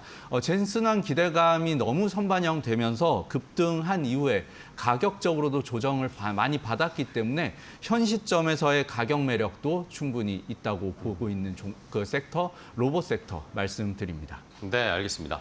자, 로봇주들이 워낙 로봇주들은 테마적 성격도 강하고 주가가 막 올라갔다 내려갔다 하는 상황이지만 젠슨왕이 오면서 주가가 너무 튀었다가 또 급격하게 조정을 받았는데 이런 때 오히려 또 기회를 줄 수 있는 상황이니까 로봇주들도 앞으로의 추세적인 상승은 한번 기대해 볼 수 있겠다라는 의견이셨고요.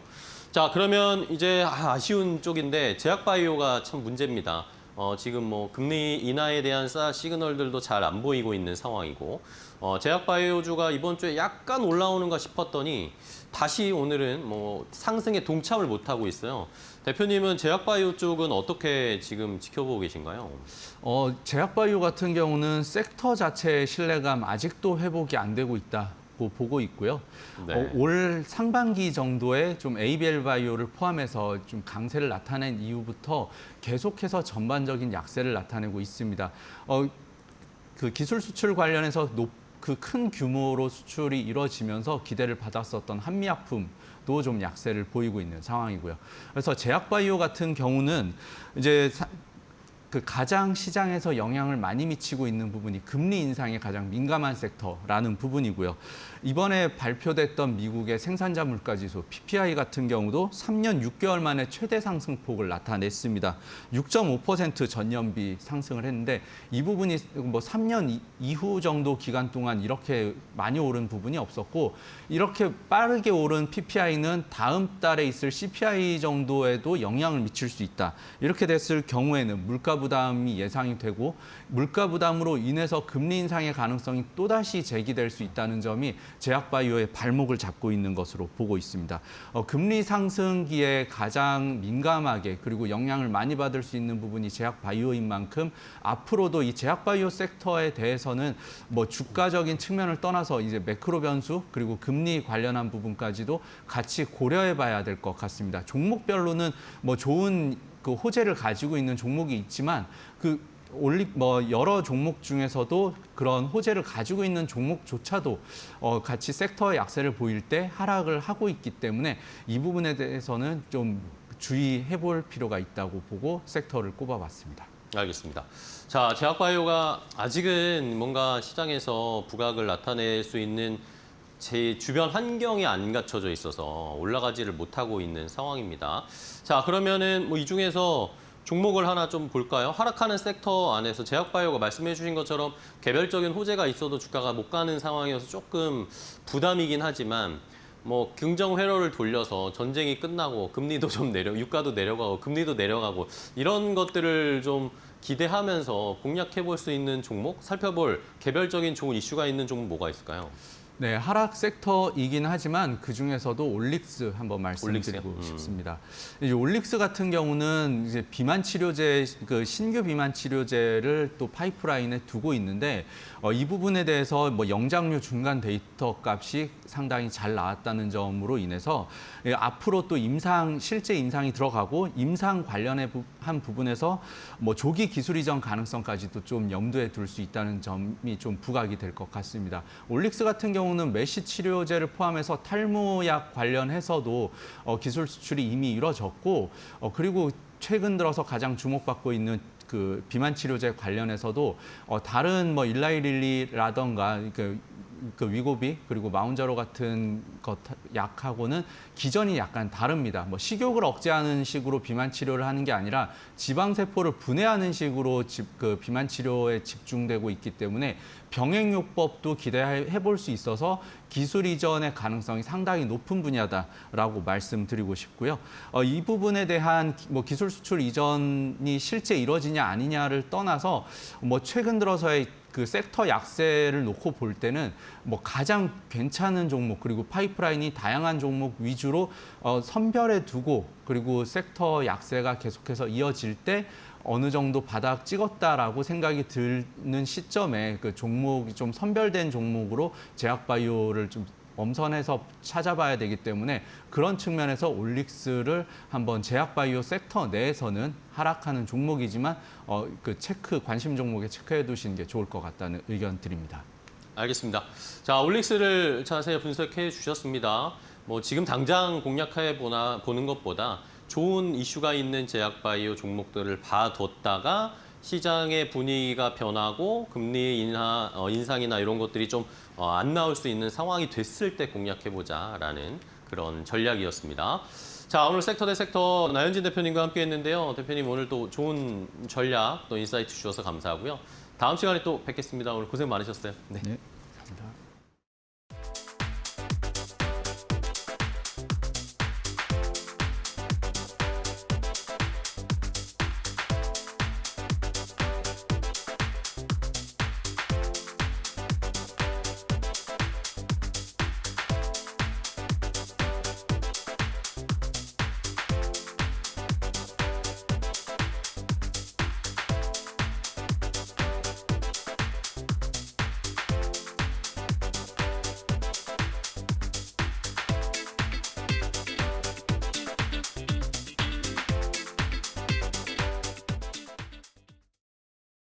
컴퍼니 인사이드 모토로라 편 1940년 제2차 세계대전의 포화가 유럽을 집어삼키던 시기, 당시 군대의 통신은 원시적이었습니다. 지휘관의 명령을 전선에 전달하려면 통신병들이 직접 등에 무거운 유선 전화선을 메고 총알이 빗발치는 황무지를 맨몸으로 뛰어다녀야 했는데요. 적 저격수들에게 이들은 가장 쉬운 사냥감이었죠. 선이 끊기면 소대는 고립되었고 고립은 곧 몰살을 의미했습니다. 수많은 청년의 목숨이 그 가느다란 전화선 하나에 위태롭게 매달려 있던 그때, 전장의 비극을 멈추고 인류의 목숨을 구한 한 기업이 등장합니다. 바로 모토로라인데요. 1928년 미국 시카고의 한 구석에서 폴 갤빈이라는 사내가 창업한 갤빈 제조회사. 이들의 첫 사업은 거창한 통신 장비가 아니라 당시 사치품이던 자동차에 장착하는 라디오를 만드는 것이었습니다. 이름하여 모토로라. 움직이는 자동차와 축음기를 합친 단어였죠. 하지만 현실은 처참했습니다. 기술력이 턱없이 부족했던 탓에 차에서 라디오를 조금만 틀면 자동차 배터리가 통째로 방전되거나 타버리기 일쑤였습니다. 차를 망치는 쓰레기 기계라는 비웃음 속에서 회사는 매달 부도 위기를 넘나드는 삼류 중소기업에 불과했는데요. 그러나 이들에게 가혹했던 시련의 계절은 곧 인류 역사상 가장 거대한 기회의 전장으로 바뀌기 시작합니다. 1939년 2차 세계대전이 발발하자 미 국방부는 전령들의 무고한 희생을 막기 위해 선이 필요 없는 무선 통신 장비를 공모합니다. 내로라 하는 대기업들은 모두 고개를 저었죠. 주파수가 끊기지 않으면서 군인 한 명이 가볍게 들고 다닐 수 있는 무전기를 만든다는 건 당시 기술로 불가능에 가까웠으니까요. 하지만 갤빈 제조회사의 엔지니어들은 이 무모한 도전이 곧 수많은 청년의 목숨을 살릴 유일한 길임을 직감했습니다. 그들은 집념 하나로 연구실에 틀어박혔는데요. 방수 문제를 해결하기 위해 장비를 물에 담그고 영하의 혹한 속에서도 배터리가 얼지 않도록 수천 번의 테스트를 거듭했습니다. 그렇게 1940년 가을 인류 역사상 최초의 등가방형 워키토키 SCR-300이 세상의 빛을 보게 됩니다. 효과는 기적적이었습니다. 고립되었던 소대들이 이 무전기 하나로 실시간 부대 통신을 주고받으며 살아남기 시작한 건데요. 전령이 목숨을 걸고 뛰지 않아도 몇 초 만에 후방의 포병 지원을 요청할 수 있게 된 것이죠. 전쟁이 끝난 후 이들은 사명을 아예 자신들의 브랜드였던 모토로라로 바꿉니다. 그리고 그들의 집념은 인류의 시선을 지구 넘어 우주로 이끌었죠. 1969년 7월 20일 아폴로 11호가 달 표면에 착륙합니다. 우주 비행사 닐 암스트롱이 인류 최초로 달에 발을 내디디며 지구의 안방까지 선명한 목소리를 배달한 핵심 통신 장비. 그것이 바로 모토로라가 미국 항공우주국과 함께 만든 독점 기술이었습니다. 2011년 휴대폰을 만들던 모토로라 모빌리티는 매각되었지만 그들의 진짜 영혼이자 본가였던 모토로라 솔루션은 오늘날에도 전 세계의 경찰관, 소방관, 그리고 재난 현장의 구조대원들의 손에 어김없이 쥐어져 있습니다. 자동차 배터리를 태우던 무모한 실수에서 시작해 전쟁터의 청년들을 구하고 달의 목소리를 전하기까지, 겉으로 보이는 화려한 IT 트렌드 뒤에서 인류의 생명선을 묵묵히 이어온 기업, 바로 모토로라입니다.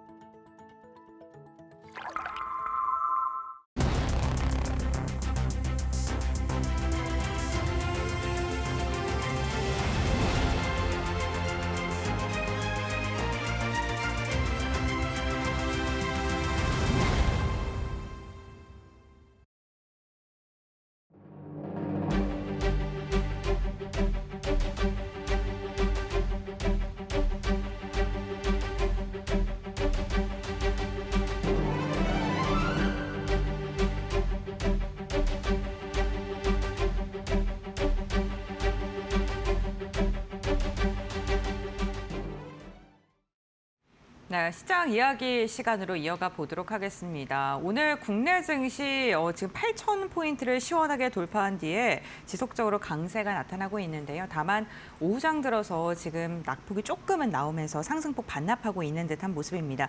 그럼에도 불구하고 외국인이 오늘 현재 구간 2조가량 우리 시장에서 매수를 선택한다는 건 굉장히 긍정적인데요. 이번 주 하루 걸러 하루 사이 급등락을 반복했던 우리 시장인데 과연 다음 주에 시장의 분위기는 어떨지 우리가 저희가 어떠한 포인트를 주목해야 되는지 지금부터 알아보겠습니다. 파이낸셜 리서치의 박철순 대표와 함께합니다. 안녕하십니까? 안녕하세요. 네, 반갑습니다. 생각보다 예상보다 좀 괜찮았던 미국의 물가 지표들이 좀 나오면서 시장에서 안도의 한숨이 이어지고 있는 듯한 모습입니다. 여기에다가 사실 저희가 확실하게 믿을 수는 없지만 중동에서의 리스크가 완화될 수 있다라는 그러한 분위기가 나오면서 시장의 분위기가 조금은 반전의 포인트를 찾고 있는 것 같은데요. 다만 변동성 여전히 심합니다. 현재 구간에도 5%가량 상승하고 있습니다만 비중 확대에 저희가 기회로 삼아야 되는지 아니면 조금 우리가 눈치를 보면서 시장을 바라봐야 되는지 먼저 짚어볼까요? 계속 지금 방송에서 지난주부터 언급드렸던 것 같은데 6월 달이 좀 지날 때까지는 어느 정도 현금 비중이 좀 필요하다는 판단이고요. 그 이유는 뭐냐면 사실 지금 물가 지표라든지 이런 것들이 잘 나왔고 지정학적 리스크가 좀 완화되는 것처럼 보이면서 지금 시장이 좀 반등이 나오고 있지만 아직 이런 것들이 모두 다 해소된 건 아니거든요. 그래서 변동성이 언제든지 생길 수 있는 상황이기 때문에 일단 공격적인 베팅은 조금은 지금 좀 늦추셨다가 전반적인 악재들이 좀 해소가 되면 그때 본격적으로 비중을 좀 확대하는 전략으로 가시는 게 좋겠다라고 말씀을 드리겠고 먼저 이제 물가 지표에 대해서 좀 말씀을 드리면 지금 사실 전쟁이 계속 지속이 되다 보니까 유가도 급등하게 되고 이로 인해서 전반적인 인플레이션에 대한 우려감이 높아지고 있는 상황입니다. 그러다 보니까 환율도 계속적으로 올라가고 있는 상황이고 원화 약세는 지속이 되고 있는 상황이고 국채 금리는 상승하고 여러 가지 증시에 좀 좋지 않을 만한 환경들이 만들어지고 있는 상황인데 이번 주에 사실 시장에서 주목했던 것들이 뭐였냐면 CPI 지표와 그다음에 PPI였습니다. 소비자 물가지수와 생산자 물가지수였는데 이틀 전에 있었던 CPI, 즉 소비자 물가지수죠. 다행히도 에너지라든지 식료품과 같이 변동성이 좀 큰 것을 제외한 근원 CPI 같은 경우는 시장 예상치를 하회하면서 그렇다면은 유가는 에너지는 급등을 했지만 이게 전방위적으로 확산된 건 아니구나라는 것을 이 숫자로 확인을 했기 때문에 시장은 안도의 한숨을 쉬었었고요. 그리고 하지만 이제 CPI에 이어서 PPI가 어제 밤에 발표를 앞두고 있었기 때문에 어제도 시장에서는 좀 관망세가 좀 있었는데 PPI 발표가 이제 있은 이후에 봤더니 다행히도 이 에너지라든지 이런 변동성이 큰 항목을 제외한 코어 PPI는 역시나 CPI와 마찬가지로 예상치를 좀 하회하는 모습들을 보였습니다. 생산자 라인에서도 역시나 아직은 인플레이션이 크게 확산되지 않았다는 것들을 PPI 지표로 확인을 했기 때문에 역시나 시장에서는 이번 주에 있었던 CPI와 PPI 결과에 대해서는 굉장히 긍정적으로 평가를 하고 있었다라고 보시면 될 것 같고 아무래도 이 두 지표 자체가 이 연준이 이제 금리 인상하는 데 있어서 참고용으로 쓸 수 있는 그런 지표다 보니까 상당히 좀 주목을 많이 받았었는데 이 부분은 상당히 그래도 잘 끝났다라고 보여지고요. 오늘 시장이 장 초반부터 강하게 반등이 좀 나왔던 이유는 역시나 조금 전에 언급해 주신 것처럼 지정학적 리스크가 좀 완화됐기 때문입니다. 미국에서 이제 일단은 미국의 이란의 핵 협상 재개 가능성이 좀 높아졌고 그리고 이제 협상의 마지막 단계에 왔다. 이제 도장만 찍으면 된다. 뭐 이런 식으로 얘기가 나왔는데 문제는 또 지금 이란 쪽에서는 또 부인을 했거든요. 하지만 시장에서는 최종 단계에 온 거는 맞는 것 같다라고 해석은 하고 있지만 여전히 우리가 100% 확신할 수 있는 건 아니기 때문에 지금 종전이 된다는 거를 100% 확신하고 풀매수를 하는 그런 전략은 상당히 조금 변동성이 생길 수 있는 가능성이 1이라도 있는 상황 속에서는 좀 위험한 투자가 될 수 있다라는 관점입니다. 그래서 일단은 지금은 조금은 현금을 좀 가지고 있는 게 좋을 것 같고요. 관망을 좀 하는 게 좋은데 또 오늘 같은 경우는 또 스페이스X 상장이 있는 날이기 때문에 수급이 또 그쪽으로 쏠릴 수가 있습니다. 테마주라든지 그래서 다른 개별 종목들 매수하기가 그렇게 쉽지도 않은 상황이기 때문에 일단 스페이스X가 상장한 이후에 수급이 과연 어느 쪽으로 어떻게 흘러가는지에 대해서 눈으로 확인하고 그다음에 종목 신규 편입이라든지 이런 것들을 고민해도 늦지 않기 때문에 일단 천천히 보시는 게 좋을 것 같다라고 보고 다음 주에 또 이제 FOMC 관련된 일정이 또 있습니다. 굉장히 금리 인상에 대한 어떤 연준의 방향성이라든지 이런 것들을 확인할 수 있는 구간이고 이게 사실 금리 인상되게 되면 사실 성장주들에게는 굉장히 복이 될 수가 있는 상황이기 때문에 지금 증시가 충분히 흔들릴 가능성이 있는 이벤트입니다. 그래서 다음 주까지도 일단은 관망세를 좀 유지하시면서 특별한 모멘텀이 있는 종목들이면 모르겠지만 지수는 좀 변동성이 생길 수 있다는 점 참고하시면 좋을 것 같다라고 말씀드리겠습니다. 네, 알겠습니다. 또 다음 주에 BOJ에 대해서 금리 인상 전망도 나오고 있고 FOMC에서 어떠한 얘기가 나올지 모르겠지만 그 금리에 대해 좀 시장이 민감하게 반응하고 있는 만큼 변동성에 대한 이야기는 좀 해주신 것 같은데요. 코스피가 오늘 그래도 정말 오랜만에 25거래일 만이거든요. 외국인이 지금 매수로 돌아섰는데 이제 재반등 랠리의 시작이라도 바라봐도 좋을까요?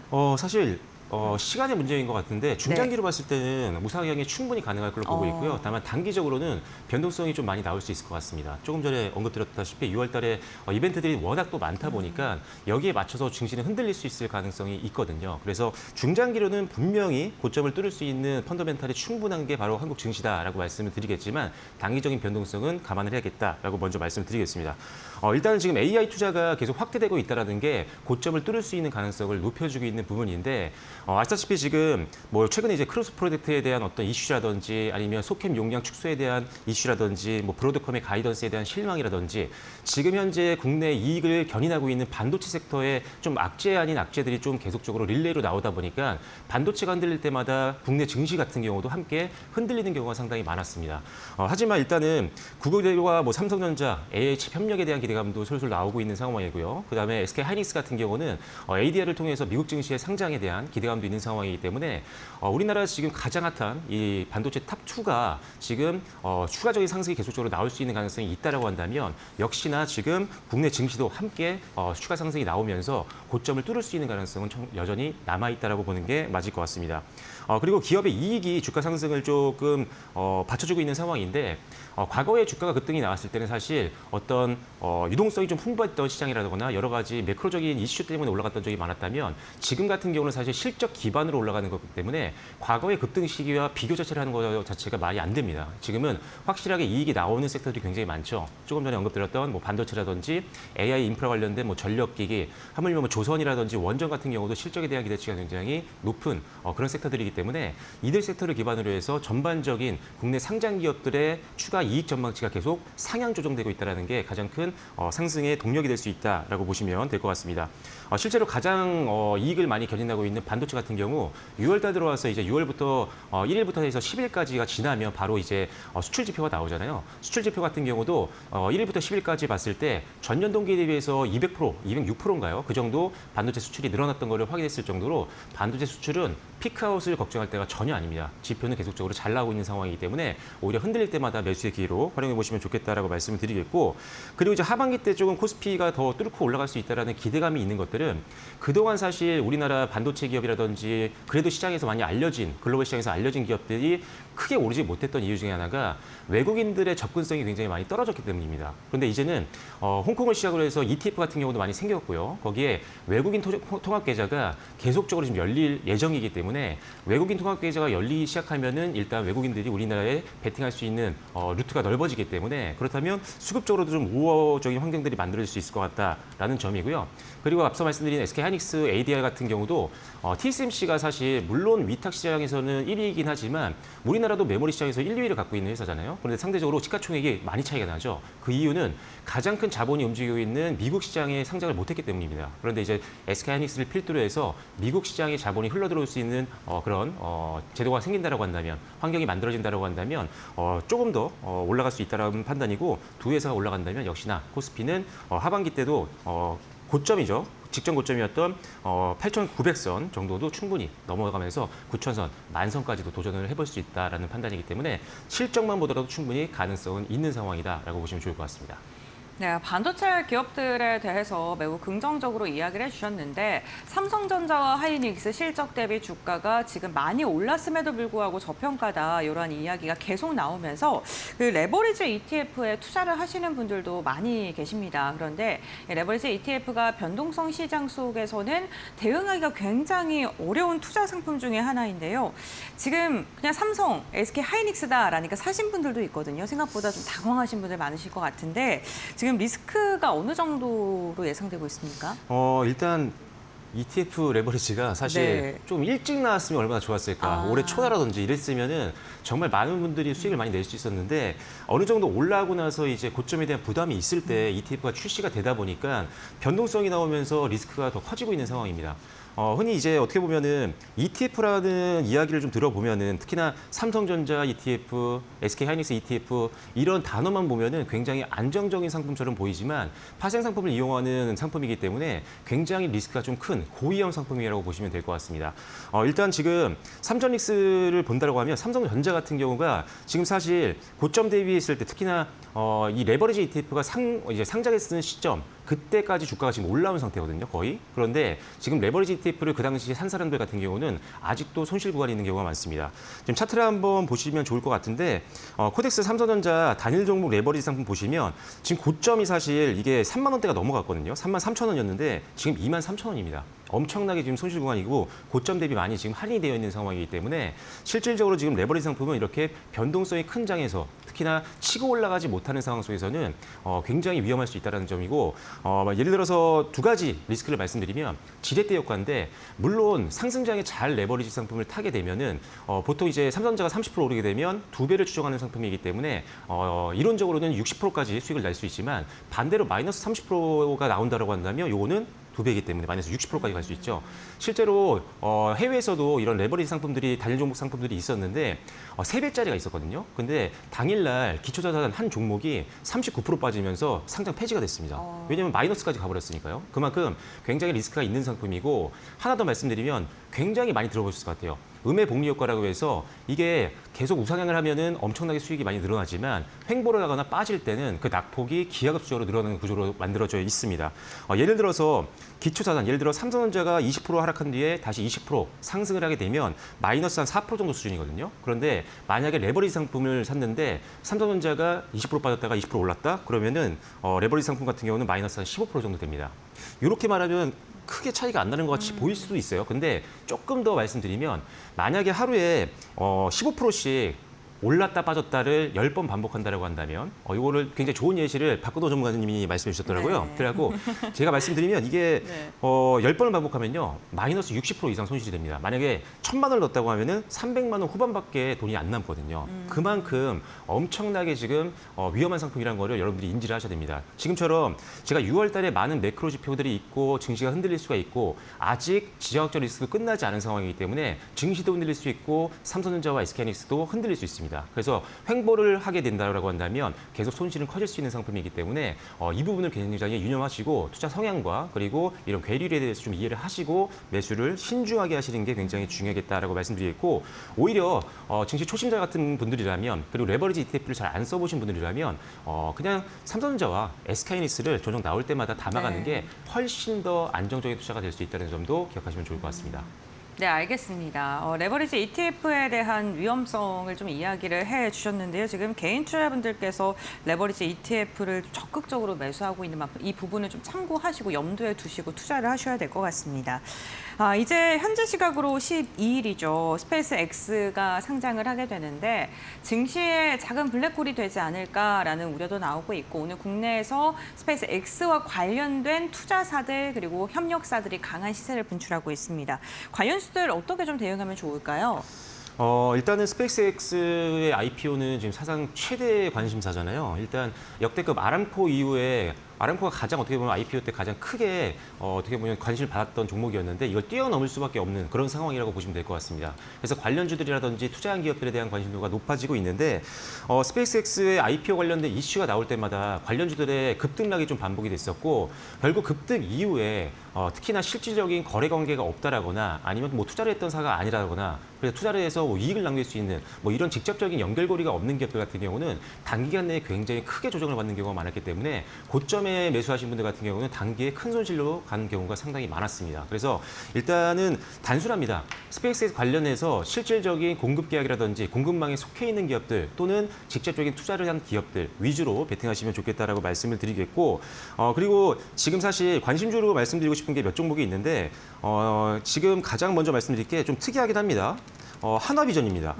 일단 하나비전이 사실 어제도 제가 반도체 장비들 중에 조금 이제 덜 올랐던 종목들, 조금 급등이 안 나왔기 때문에 매수하기 좋은 종목으로 이 종목을 소개해드렸고 오늘도 두 자릿수 급등이 나왔었는데 이 종목이 사실 스페이스X 관련된 직접적인 종목이거든요. 왜 그러냐면은 이 회사가 지금 스타링크에 탑재되는 반도체 패키징용 후공정 장비를 납품하고 있는 기업입니다. 그렇기 때문에 일단 반도체 장비로 안정적인 실적을 벌어들이고 SK하이닉스라는 안정적인 고객사까지 갖고 있는 회사이기 때문에 캐시카우가 확실한데 거기에 스페이스X 관련된 직접적인 거래 관계까지 있기 때문에 안정적이면서도 성장성 그리고 테마로도 움직일 수 있는 그런 가능성이 있어서 오히려 급등락을 반복하는 우주항공 관련된 종목보다는 오히려 안정성을 가질 수 있다라고 보시면 될 것 같고요. 그다음에 이것도 어제 전일 반도체 관련된 종목으로 소개해드렸던 종목인데 한미반도체입니다.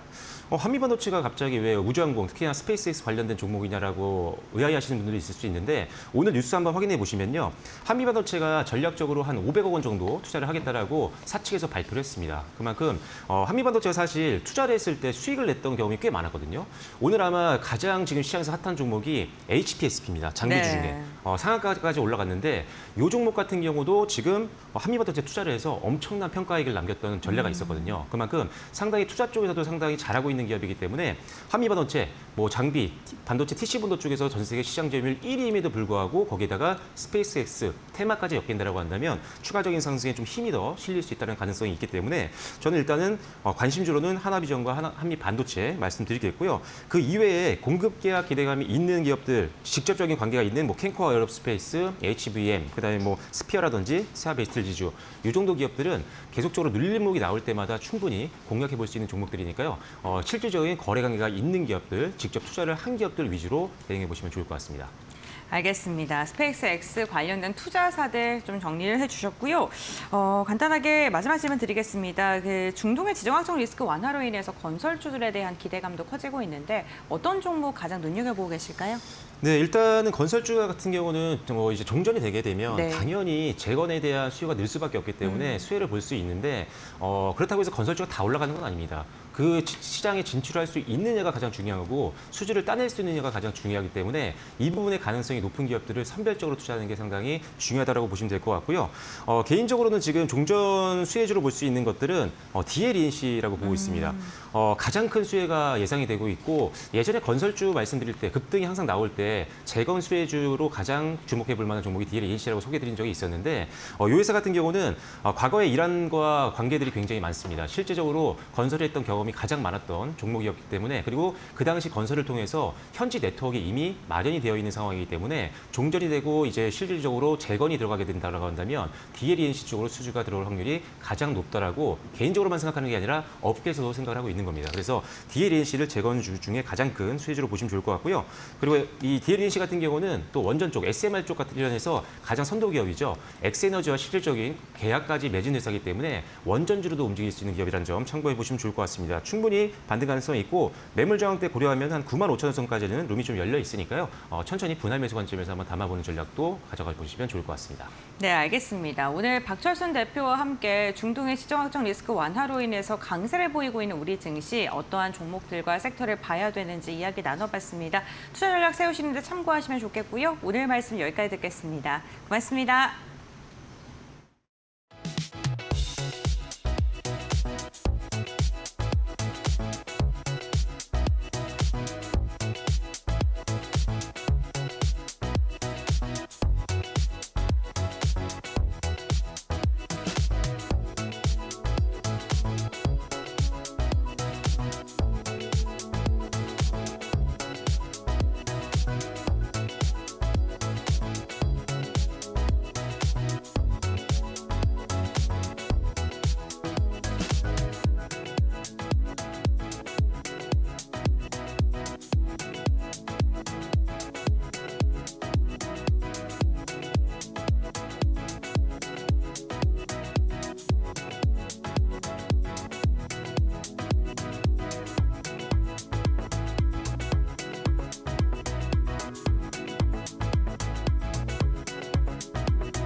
구글이 차세대 AI 칩 생산 파트너로 삼성전자를 낙점했다. IT 매체 디인포메이션은 구글이 10세대 TPU 핵심 부품 생산을 삼성전자 파운드리에 맡기는 방안을 논의 중이라고 보도했다. TSMC 독점 체제에 균열이 생기기 시작했다. 구글 아이스PC 칩의 메인 프로세서를 TSMC에 맡기고 연산과 메모리를 연결하는 핵심 부품은 삼성의 2나노 공정으로 생산할 방침이다. AI 칩의 성능을 좌우하는 이 연결 부품은 메모리 1위 기업인 삼성전자의 기술력이 필수적이다. 이로써 삼성은 HBM 공급부터 첨단 패키징까지 일괄 처리할 기회를 잡았다. 이번 계약은 TSMC를 추격하는 삼성전자의 대형 호재가 될 전망이다. AI 열풍으로 TSMC의 생산 능력이 한계에 도달하자 빅테크 기업들이 공급망 다변화를 위해 위해 삼성으로 눈을 돌리고 있다. 테슬라와 엔비디아에 이어 구글까지 가세하며 삼성의 AI 동맹이 더욱 견고해졌다.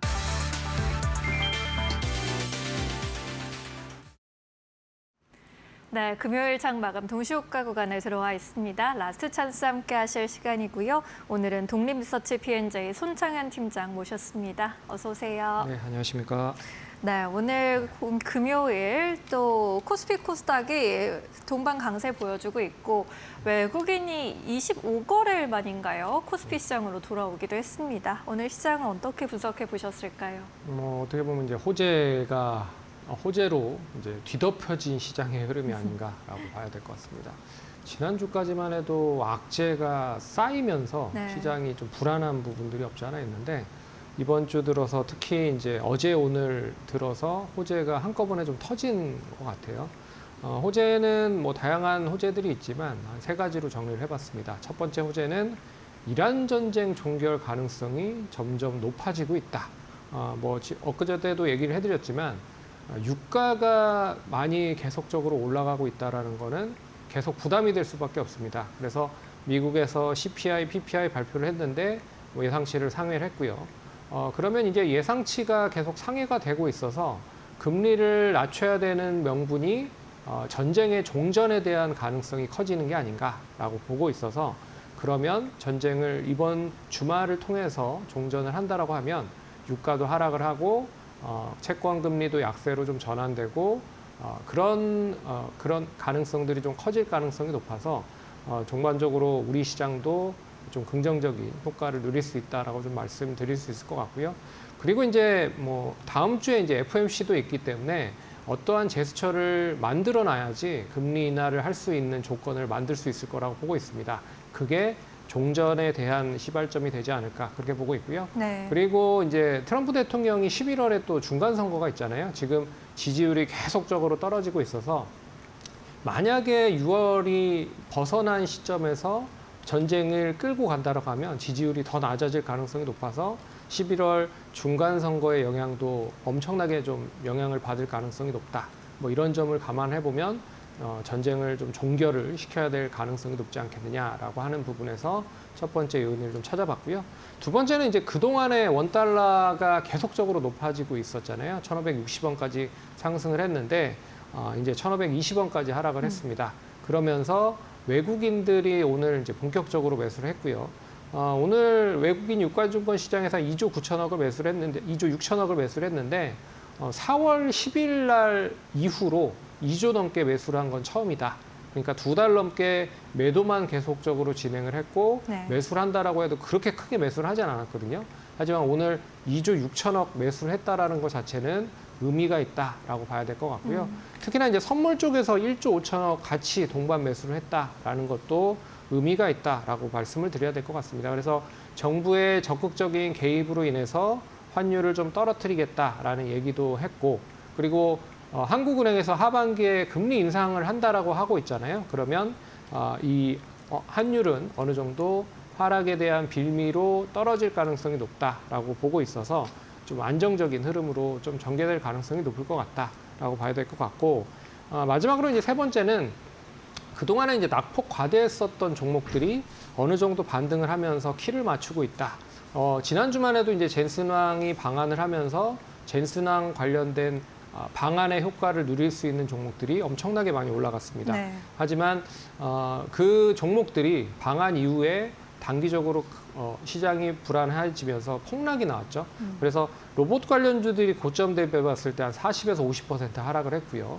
그리고 이 피지컬 AI 쪽 관련된 종목 그리고 현대차 그룹이나 LG 그룹주들, 네이버 등도 하락을 했지만 오늘 그 관련된 종목들이 전반적으로 상승으로 전개가 되고 있다라는 것도 좀 의미가 될 수 있는 부분으로 볼 수가 있을 것 같고요. 그리고 이제 다음 주에 샘 올트만이 이제 방한을 한다라고 합니다. 내일 모레 방한을 하기 때문에 AI 밸류 체인에 대한 종목들에 대한 이슈도 조금 긍정적으로 전개될 가능성이 높다. 그래서 전반적으로 이런 부분들이 시장에 투영이 되면서 오늘 약세보다는 강세로 좀 전환됐다라고 말씀을 드릴 수 있을 것 같고요. 그러면 다음 주에는 좀 어느 정도 기대를 해볼 수 있는 흐름까지도 전개될 가능성이 높지 않겠느냐라고 평가를 해봐야 될 것 같습니다. 네, 역대급 롤러코스터를 그렸던 이번 주였는데 그래도 금요일장에 다다라서 지정학교 리스크도 아직 완전한 건 아니지만 해소되는 움직임이고요. 환율 그리고 수급까지 받쳐주면서 오늘 우리 시장 활짝 웃었습니다. 코스피 지수 4%대 탄력 여전히 보여주고 있습니다. 348포인트 전거래일 대비 오르면서 8,112포인트까지 회복했습니다.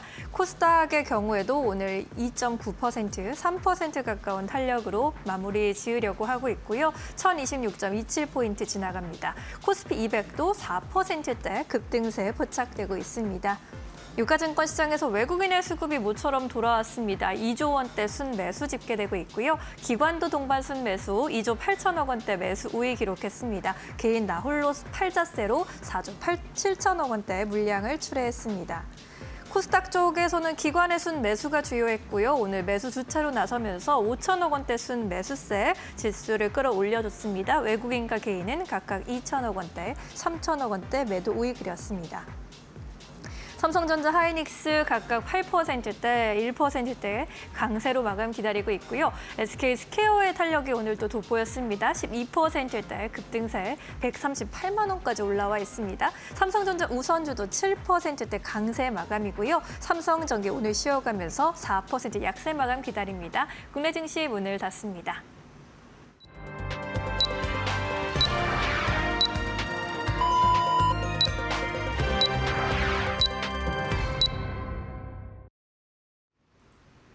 금요일장 국내 증시 마무리가 됐습니다. 이번 주 시장 참 어려웠습니다. 하루 걸러 하루 사이 급등락이 반복됐던 시장이었는데요. 그래도 금요일장에는 25거래일 만에 외국인의 매수세가 유입되기도 했고요. 기관이 양시장에서 강하게 담아내는 움직임 나타났습니다. 다만 코스피의 흐름이 막판에 조금은 아쉬운데요. 개장 직후 6% 넘게 강한 시세 분출하면서 시작했던 시장, 결국에는 일봉상으로는 음봉 보여주면서 4%가량의 상승으로 마감을 했습니다. 그렇다면 트레이딩 뷰를 통해서 조금 더 자세한 종목별 마감 상황 함께 살펴보겠습니다. 오늘 반도체 기업들의 움직임이 매우 긍정적이었습니다. 삼성전자가 7%, 하이닉스가 2%가량의 상승을 그리면서 마감했고요. SK 스퀘어 역시나 오늘 10%에 가까운 상승부를 그리는데 성공을 했습니다. 필라델피아 반도체 지수가 7%가량 상승하면서 그 영향이 고스란히 국내 증시까지 이어졌고요. 삼성전자는 구글과의 계약 기대감 속에 더 강한 탄력이 나타나기도 했었습니다. 오늘 기판 관련 기업들은 다소 아쉬웠습니다. 삼성전기와 LG이노텍 일제히 빠지는 모습이었고요. 전일 강했던 만큼 차익 물량이 다소 출회되는 모습이 나타났습니다.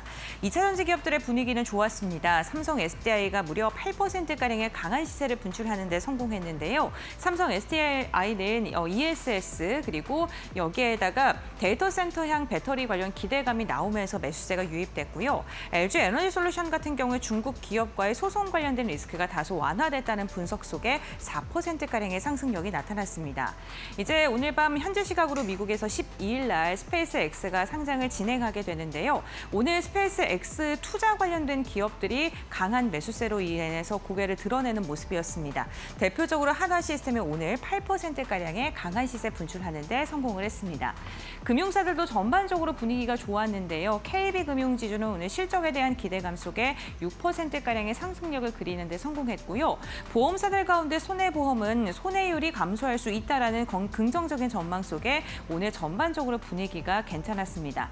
하나오션 같은 경우에도 오늘 7% 구축함에 대한 수주 기대감 속에 오늘 강한 시세 분출하는 데 성공했고요.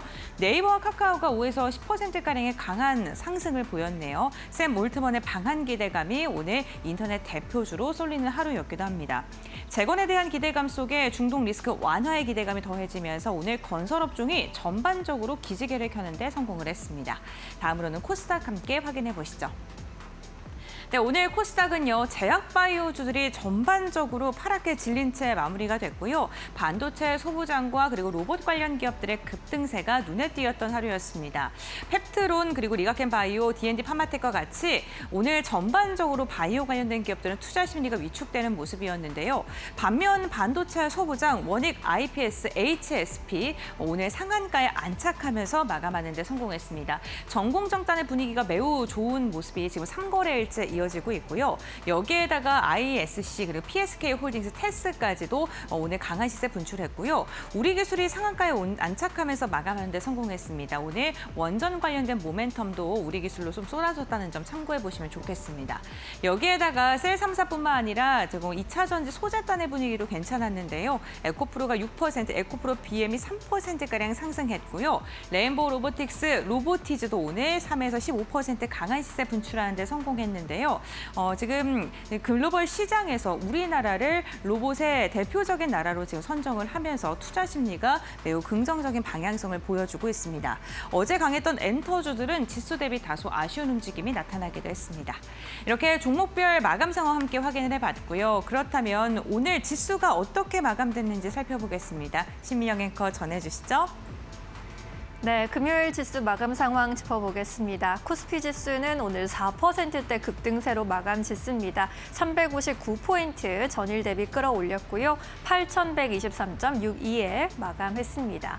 코스닥도 3.2% 강세 가져갔고요. 32포인트 오른 1,029.05포인트 기록했습니다. 코스피 200도 4.8% 강세 흐름 연출했습니다.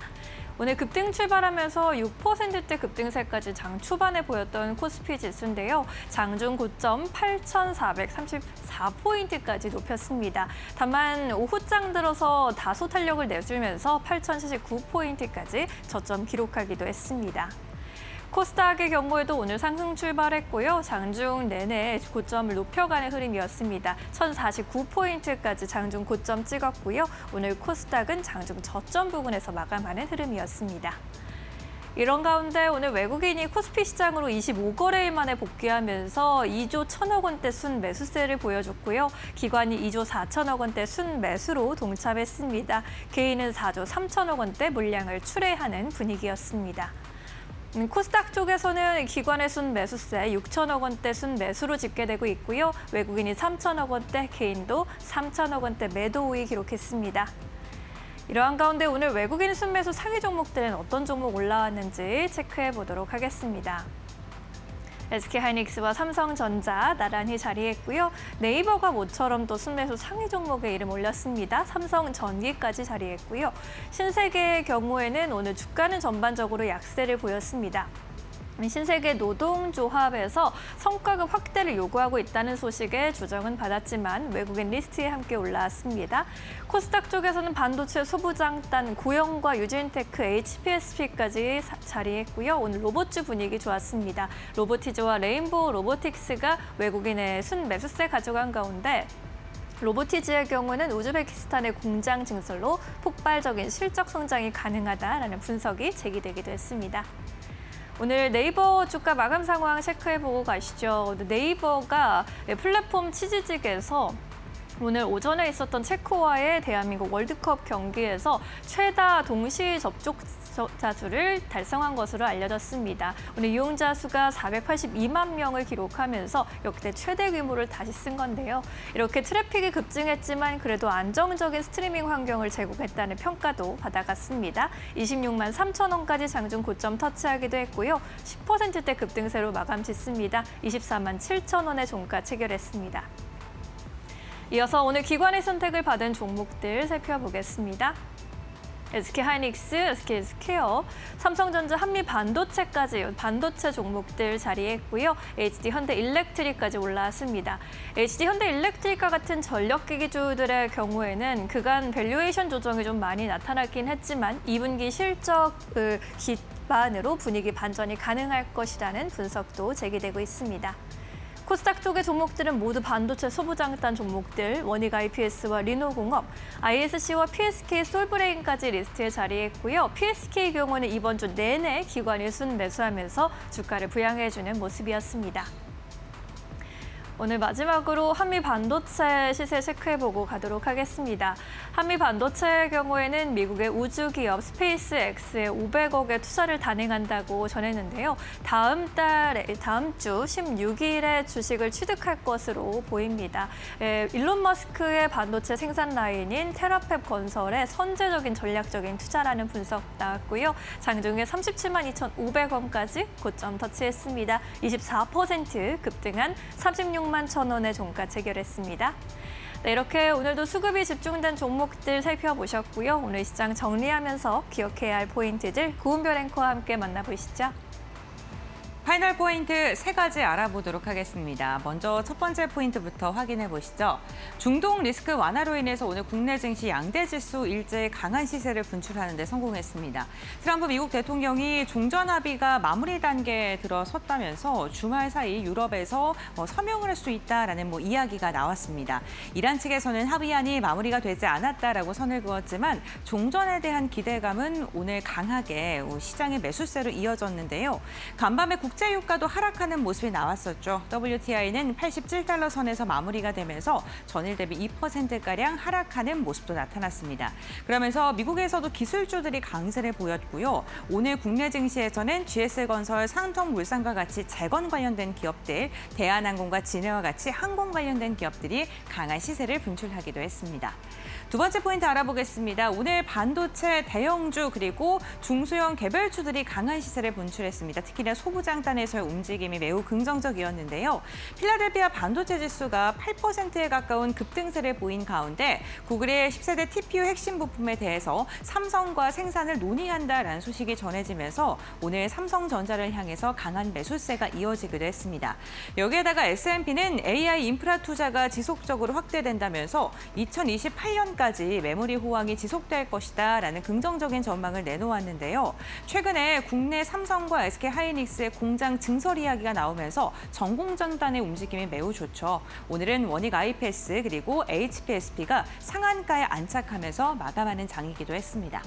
세 번째 포인트도 함께 살펴보겠습니다. 로봇 관련된 기업들의 움직임도 오늘 오랜만에 강한 시세로 이어졌습니다. 골드만삭스가 우리나라에 대해서 로봇 공급망에 대한 핵심 국가다라고 이야기를 하면서 로봇주들의 분위기가 매우 우호적이었는데요.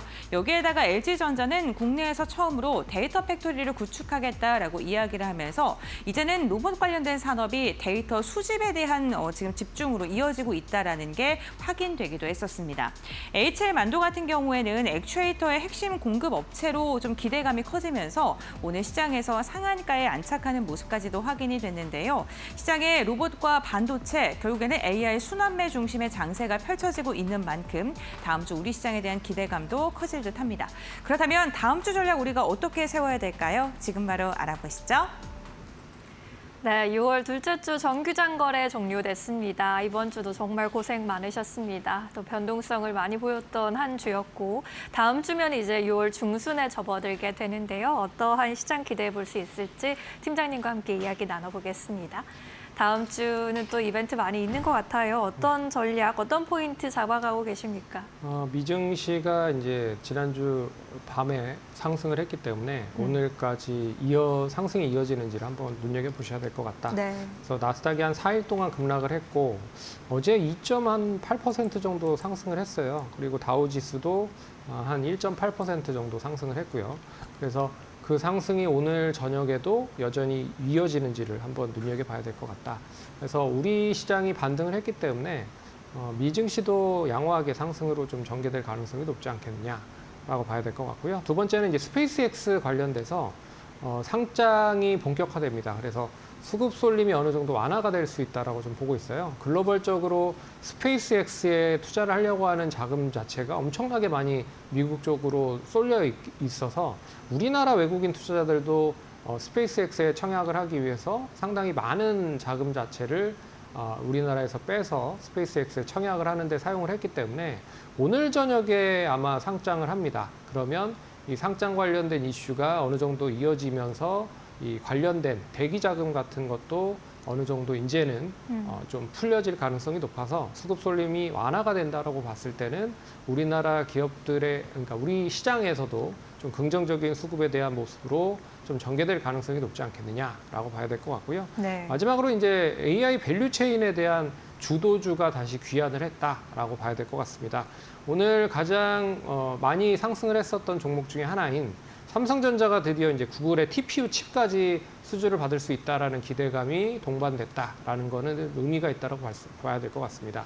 왜 그러냐면 이제 TSMC가 독점을 했다시피 했었던 부분을 이제 삼성전자 파운드리로 대체를 하고 있는 상태다라고 보고 있어서 그러면 삼성전자에 대한 파운드리가 하반기에는 본격적으로 실적의 흐름이 좀 턴어라운드를 할 가능성이 높다라고 봐야 될 것 같고요. SK하이닉스도 뭐 동반 상승으로 전개되고 있었지만 뭐 장 막판에는 조금 하락세, 그러니까 어떻게 보면 낙폭을 좀 많이 줄인 모습입니다. 파운드리 사업을 영위하고 있느냐 없느냐에 따라서 네. 주가에 대한 차이가 있다라고 볼 수가 있을 것 같고요.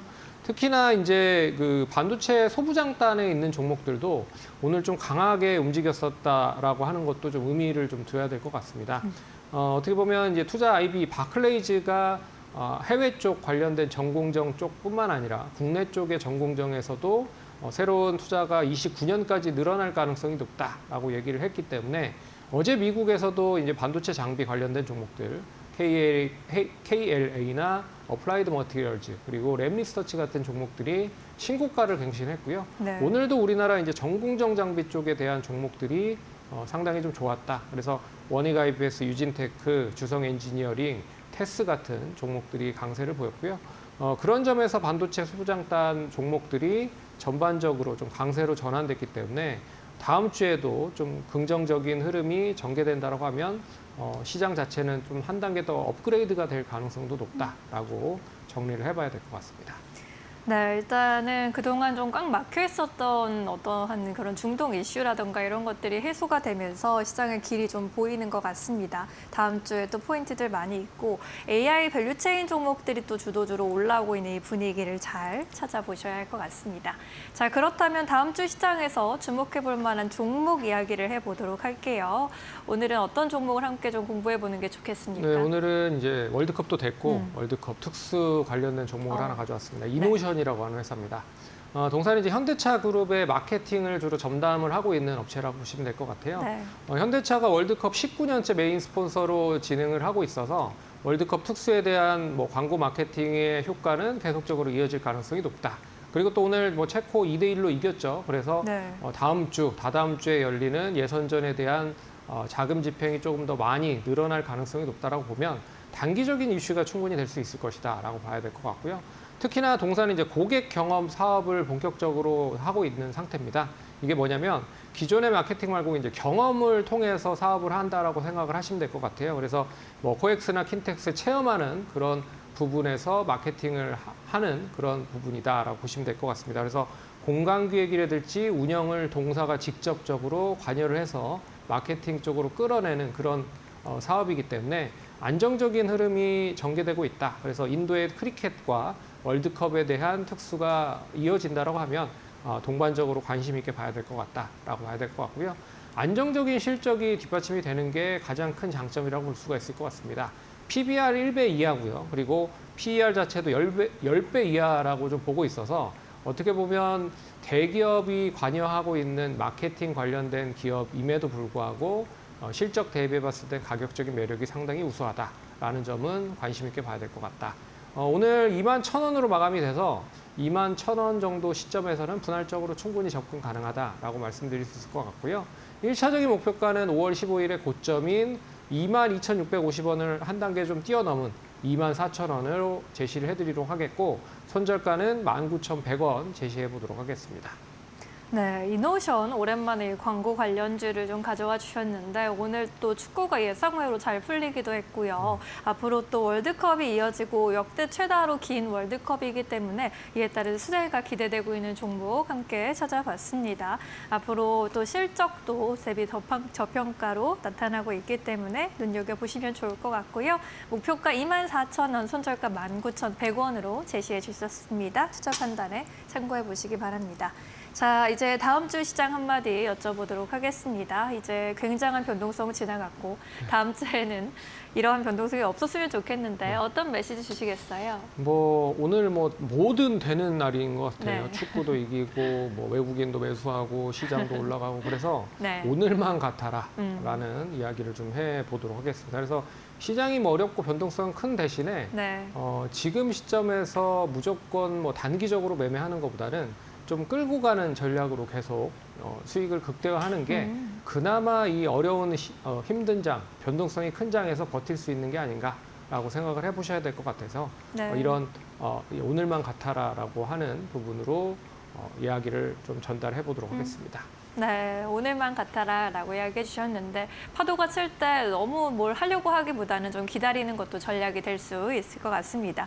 이번 주 마무리 이렇게 해보도록 하겠고요. 다음 주에도 좋은 선택해 보시길 바랄게요. 팀장님과 여기서 인사드리겠습니다. 자세한 설명 고맙습니다.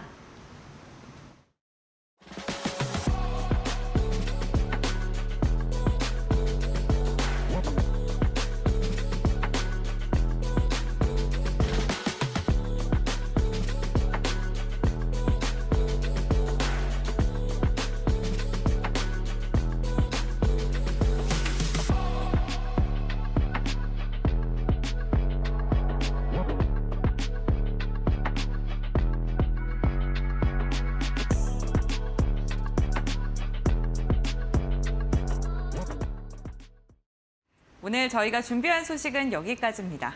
네, 저희는 다음 주 월요일 2시에 또 유용한 투자 정보 가지고 돌아오도록 하겠습니다. 오늘도 끝까지 시청해주신 여러분 고맙습니다.